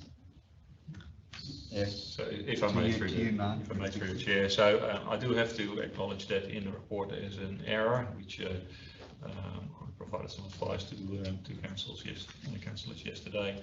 In relation to table 1, we had tenderer 2 as a total price for the 3-year scope of works, which is actually the excluding GST price, while the price indicated there for tenderer 1 is the including GST price. So the difference that appears between the two tenderers, the price difference over the 3-year period, that appears there to be close to $250,000. Excluding GST is actually more along the lines of $124,000 over 3 years, which is a little bit over $41,000 difference per annum. That's still a substantial difference. Yes, on paper, both contractors are companies that do this work. However, the tender assessment panel needs to look at the tenders as they have been presented to us, and the information provided by tenderer 2 does not provide the same level of understanding of the scope of works, the specifics of our environmental authority, and they've also not taken the opportunity to actually participate in the organised site visit, which gives us a less level of confidence that they actually will provide the same level of service that we're currently receiving from Tenera One, which is our current supplier as well, who did demonstrate the required level of understanding through their tender submission. Hence why we believe that on balance the value for money offered by Tenera One, although the price is higher, the value for money offer is considered to be better than that of Tenera Two. Thank you. Excuse me. Sorry. With the tender process, if I can speak to you with this one, there's nobody local, it's more local than Cairns, let's say, or Townsville. We've got 2 tenderers there. There's no one else that decided. No one else has. No, so we only received 2 tenders, and this is generally specialist environmental consultancies that deliver this type of work. So it's more than just going out and taking samples. It's actually then managing the analysis through an external lab, analysing what that data tells you in comparison to the environmental regulations. So our license, but also the water quality objectives and environmental values of the receiving environmental waters, so the groundwaters and the surface waters. So there's actually quite a bit of analysis that needs to be done to demonstrate if we're causing or not causing environmental harm or nuisance, and then providing scientific reports to us and for us to then submit to our environmental regulators. So it is a specialist type of work. Yeah, forgive my ignorance, man. No, but that's a good question. But yeah, I'm not aware of any environmental, nor have they actually submitted. If they would have submitted, we would have obviously assessed them. Yeah. So Tenera One is Cairns based, Tenera Two is Townsville based. Yeah. Councillor Kaji, you put your hand up earlier. Yeah, thanks, Mayor. Yeah, I won't be supporting this. $124,000 excluding GST is a lot of money over 3 years. That can be better used elsewhere. Both these firms are, from what I can gather, are reputable firms or accredited firms. They're both using the same testing lab. Even though there's a preferred preference for using the one that's been doing it all the time, to me, I can't justify spending this extra $124,000 excluding GST over 3 years for something that we can get for a cheaper rate. Councillor Barty. For Mark, but are they using the same lab? Because in that email that you sent through, you said that the second one hadn't nominated the NATA accredited laboratory. Yeah, so through the chair, thanks for that question, Councillor Vardy. So in the submission of Tenera Two, they have to complete tender response schedules, and in the relevant schedule for subcontractor, they didn't actually include which NATA lab they were going to use. They have provided the name of the Cairns Council NATA lab in the supporting documentation for their submission, but not in the actual return schedule. So we would need to actually confirm that they have actually engaged or have got an agreement with that NATA lab in place.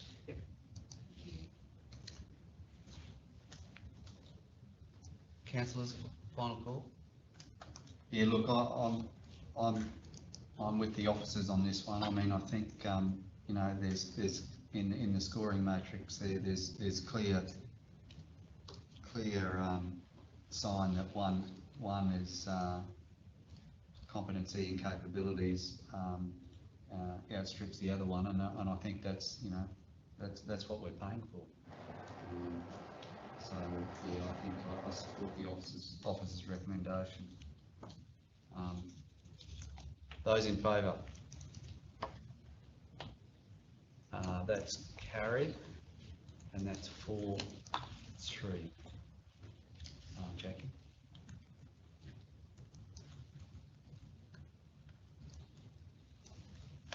That brings us to 12.5. Third one, sorry. Oh, Marie, sorry. I thought it was Marie. Sorry. Just being silly. Thank you. The standing orders have come into play already, huh? Yeah, Yeah. That's good. Just show we're on the board. Yeah, that's good.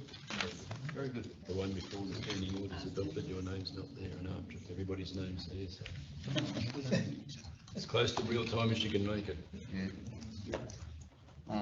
Very good. All right, 12.5, 2024/25 Regional Bitumen Reseal Program. Can we have a mover of the officer's recommendation? Councillor Bilney and Councillor Spanos. Councillor Bilney? Nothing from me, Mr. Mayor, thank you. No, I'm good. Yeah, thank you. Did you have anything that you wanted to talk to that on this? No, I'll just take questions. Oh, just to take questions, it's a very standing. Yeah. Yep. Okay, councillors, those in favour of the officer's recommendation? Carried, thank you.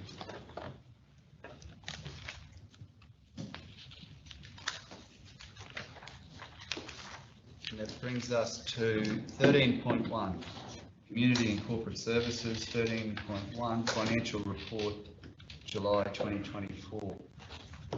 We have a mover of the officer's recommendation. Thank you, Councillor Lang. Councillor Barty. Councillors, we seem to be taking a long time to move motions, and it's only the usual suspects that do it. Is there a reason for that? No. All right. All right. Councillor Lang, did you have any particular questions or want to talk to that? No, I'm happy with that report, and I'm happy with the design as well. It's a little bit more clear and a bit more visual, so thank you. Very good. Councillor Bilney. Yeah, through the chair. I only want to talk about the timing of the financial assistance grants. In this particular one has been brought, we've received it in the first day or whatever of July, and it does affect, interestingly enough, at the F&Q Rock discussions, that was one of the things we were discussing with ministers in relation to timing of grants and how it's not well perceived by auditors, and as well how it does affect some of your ratios. So, you know, it's front and centre with F&Q Rock, so, and we've been the beneficiary of late monies in this case too, so, yeah. Very good. Councillors, any questions for the manager? Councillor Cardew? Yeah, I don't know whether it's relevant for this one or the. I spoke earlier about the $4 million that was earmarked for borrowings, without knowing what supposed borrowings were going to be for. So whether that question would be on notice. Okay, and the other one was in the previous report for the Price Creek funding. There was a shortfall in that funding of 261,000, and I'm just wondering what you have earmarked to get that money, or what you have, any ideas. You can take those on notice if you like. We'll address those, Matt. We can address the borrowings matter as a question on notice. The other question we'll address in the second budget review when we incorporate the decision made earlier today in relation to Price Creek. Does that support your view, Manager? Yeah, absolutely.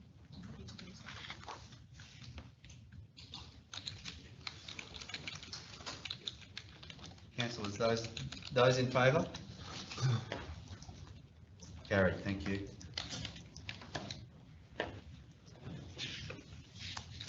(13.2) First budget review for 2024-2025. Can we have a mover of the officer's recommendation? Councillor Barty and Councillor Spanos. Councillor Barty? I don't have any questions. Thank you. Councillor Bilney? Not a question, a comment through the chair. The variance is essentially caused by council decisions from last meetings.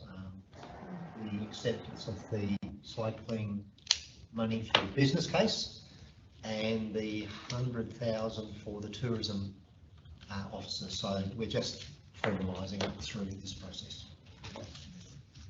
Thank you. Peterson Creek in that as well? Peterson Creek was already included in, sorry if I'm going through the chair, was already included in the capital budget for the purchasing plan.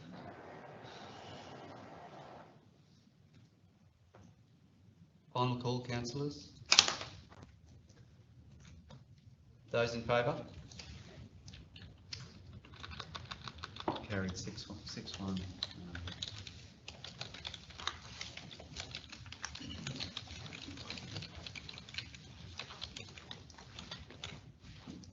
Item 13.3, policies for adoption.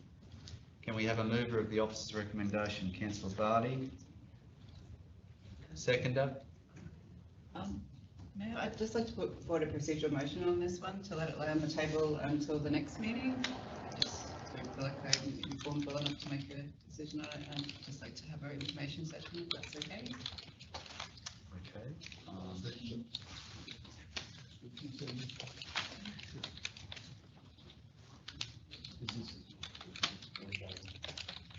So yeah, Councillor Barty, and that was seconded by you, Councillor Cardew, was it?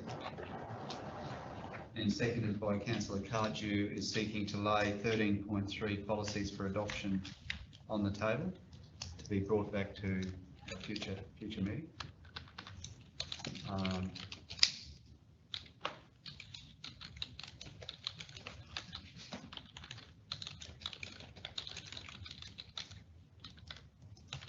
You happy with that, Councillor Barty? Should it be an information session? Sorry, Jackie.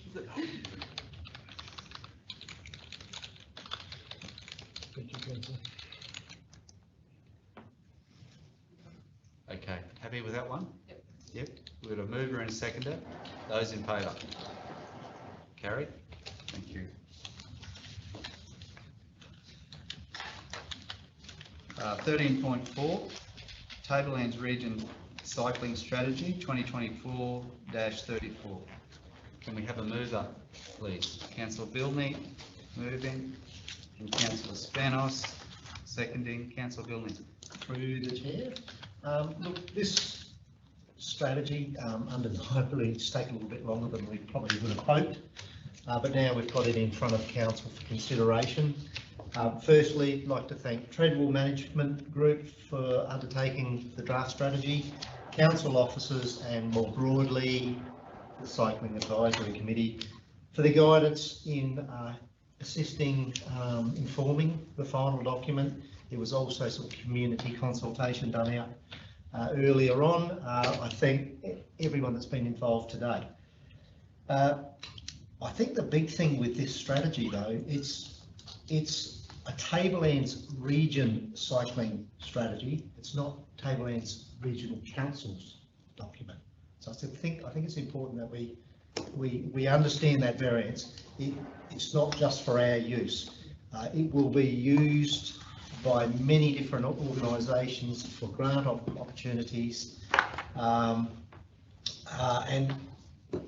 adopting this report is a strategic and regional approach to the cycle network planning, provision, management and promotion that will give the different groups the assistance to secure funding on specific projects. For me, it's a critical document that can and will be used for the betterment of all things cycling and allow the Tablelands to reach its true potential as a world-renowned cycling destination. So I fully support the strategy.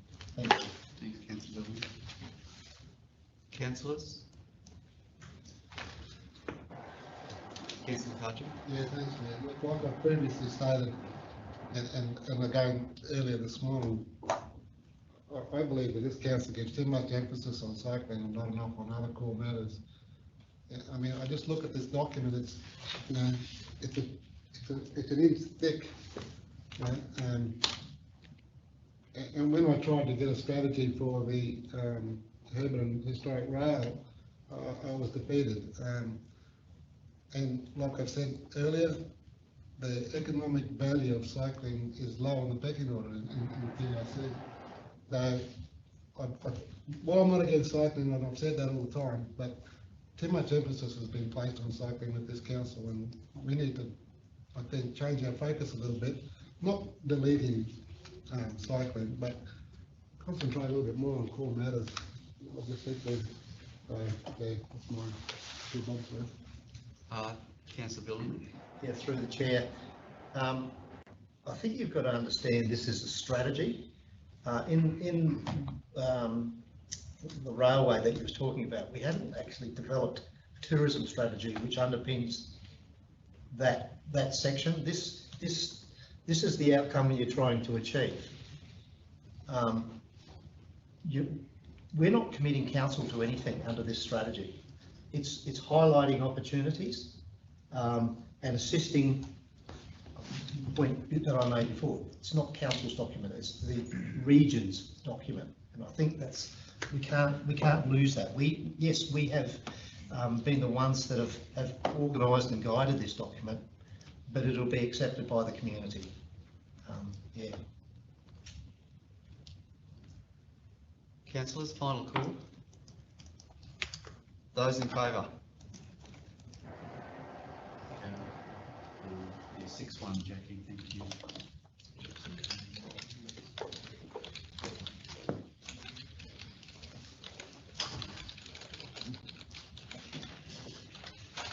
So councillors, that brings us to, we've got no notices of motion, but we've got a business without notice of motion, I believe, from Councillor Lamb. Yes, the recreational park situated at Solar Crescent Planet Avenue has experienced a notable increase in the number of individuals walking their dogs and utilising the grounds. This uptrend is due to the developments that's been happening in the Golf Links area. So I'd like to move a motion that an investigation into the feasibility of establishing an off-leash dog park and amenities within the park. On Solar Crescent, yeah, Solar Crescent, Planet yeah. Avenue, yeah. So we've got Councillor Lang's moving that. We have a seconder. Councillor Vardy is happy to second that. Would you like to talk to that, Councillor Vardy? So like I said, like that area's grown substantially over the last 2 years. I've been there for 16 years now, and the growth is just massive. There's a lot of families. They don't really have anywhere else to go. That park is underutilised, and I think we could definitely use that for more dog parks. Yeah. So there's nothing in the park at the moment? It's got a little playground. Yeah. It used to have cricket nets, but I think they're gone now. So the space is huge. There's so much you could do there. Just basic stuff for the kids and families. Yeah. Councillor Kaji? Yeah, look, I fully support this. I've been trying to get big dog, little dog fence in the existing off-leash park for the last 2 years. Haven't been successful in just getting a fence, dividing fence put up for the big dogs, little dogs. We're all aware that there's other things happening in this space down there, which could compromise that park in the near future or in the future. So totally support this. That park, I'm very familiar with that park over there. It's a large park.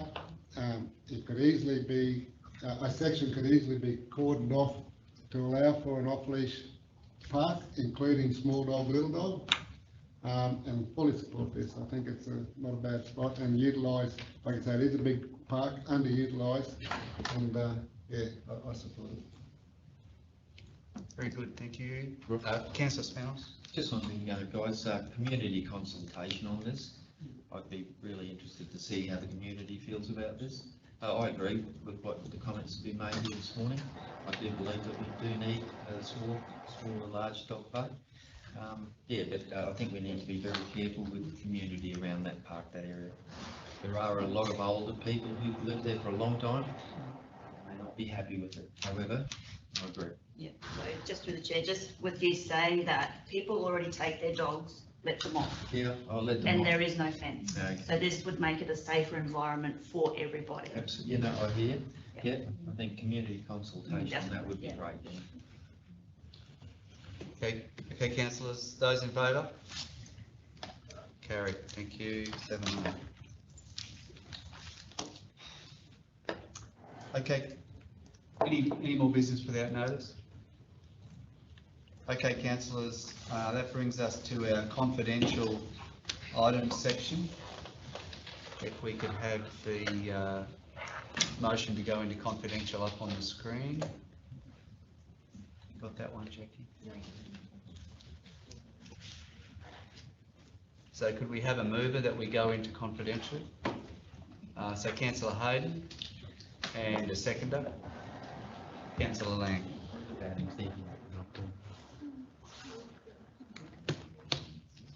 Those in favour? Carried, yeah, 7-0.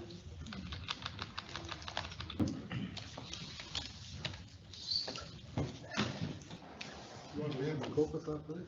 Well, I'm happy to.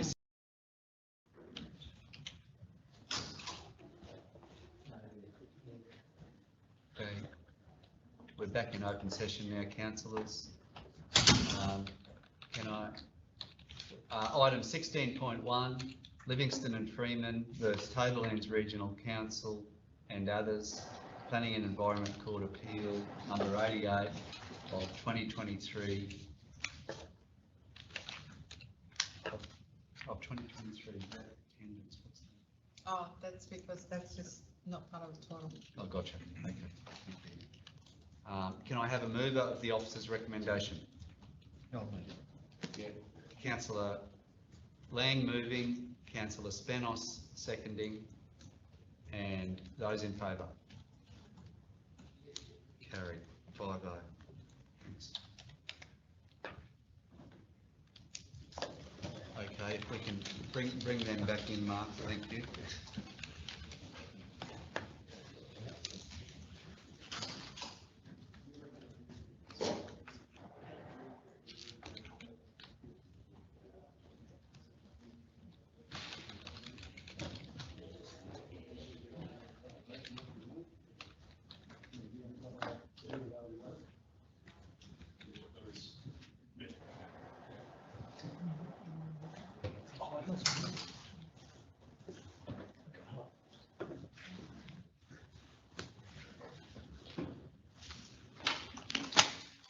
Okay, councillors, item 16.2, specialised and sole suppliers.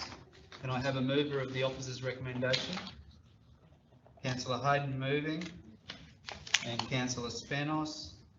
Those in favour? Carried, 7-0. Thank you. That brings us to item 16.3, National Trust Proposal for Master Planning Atherton Chinatown Precinct, Report 2.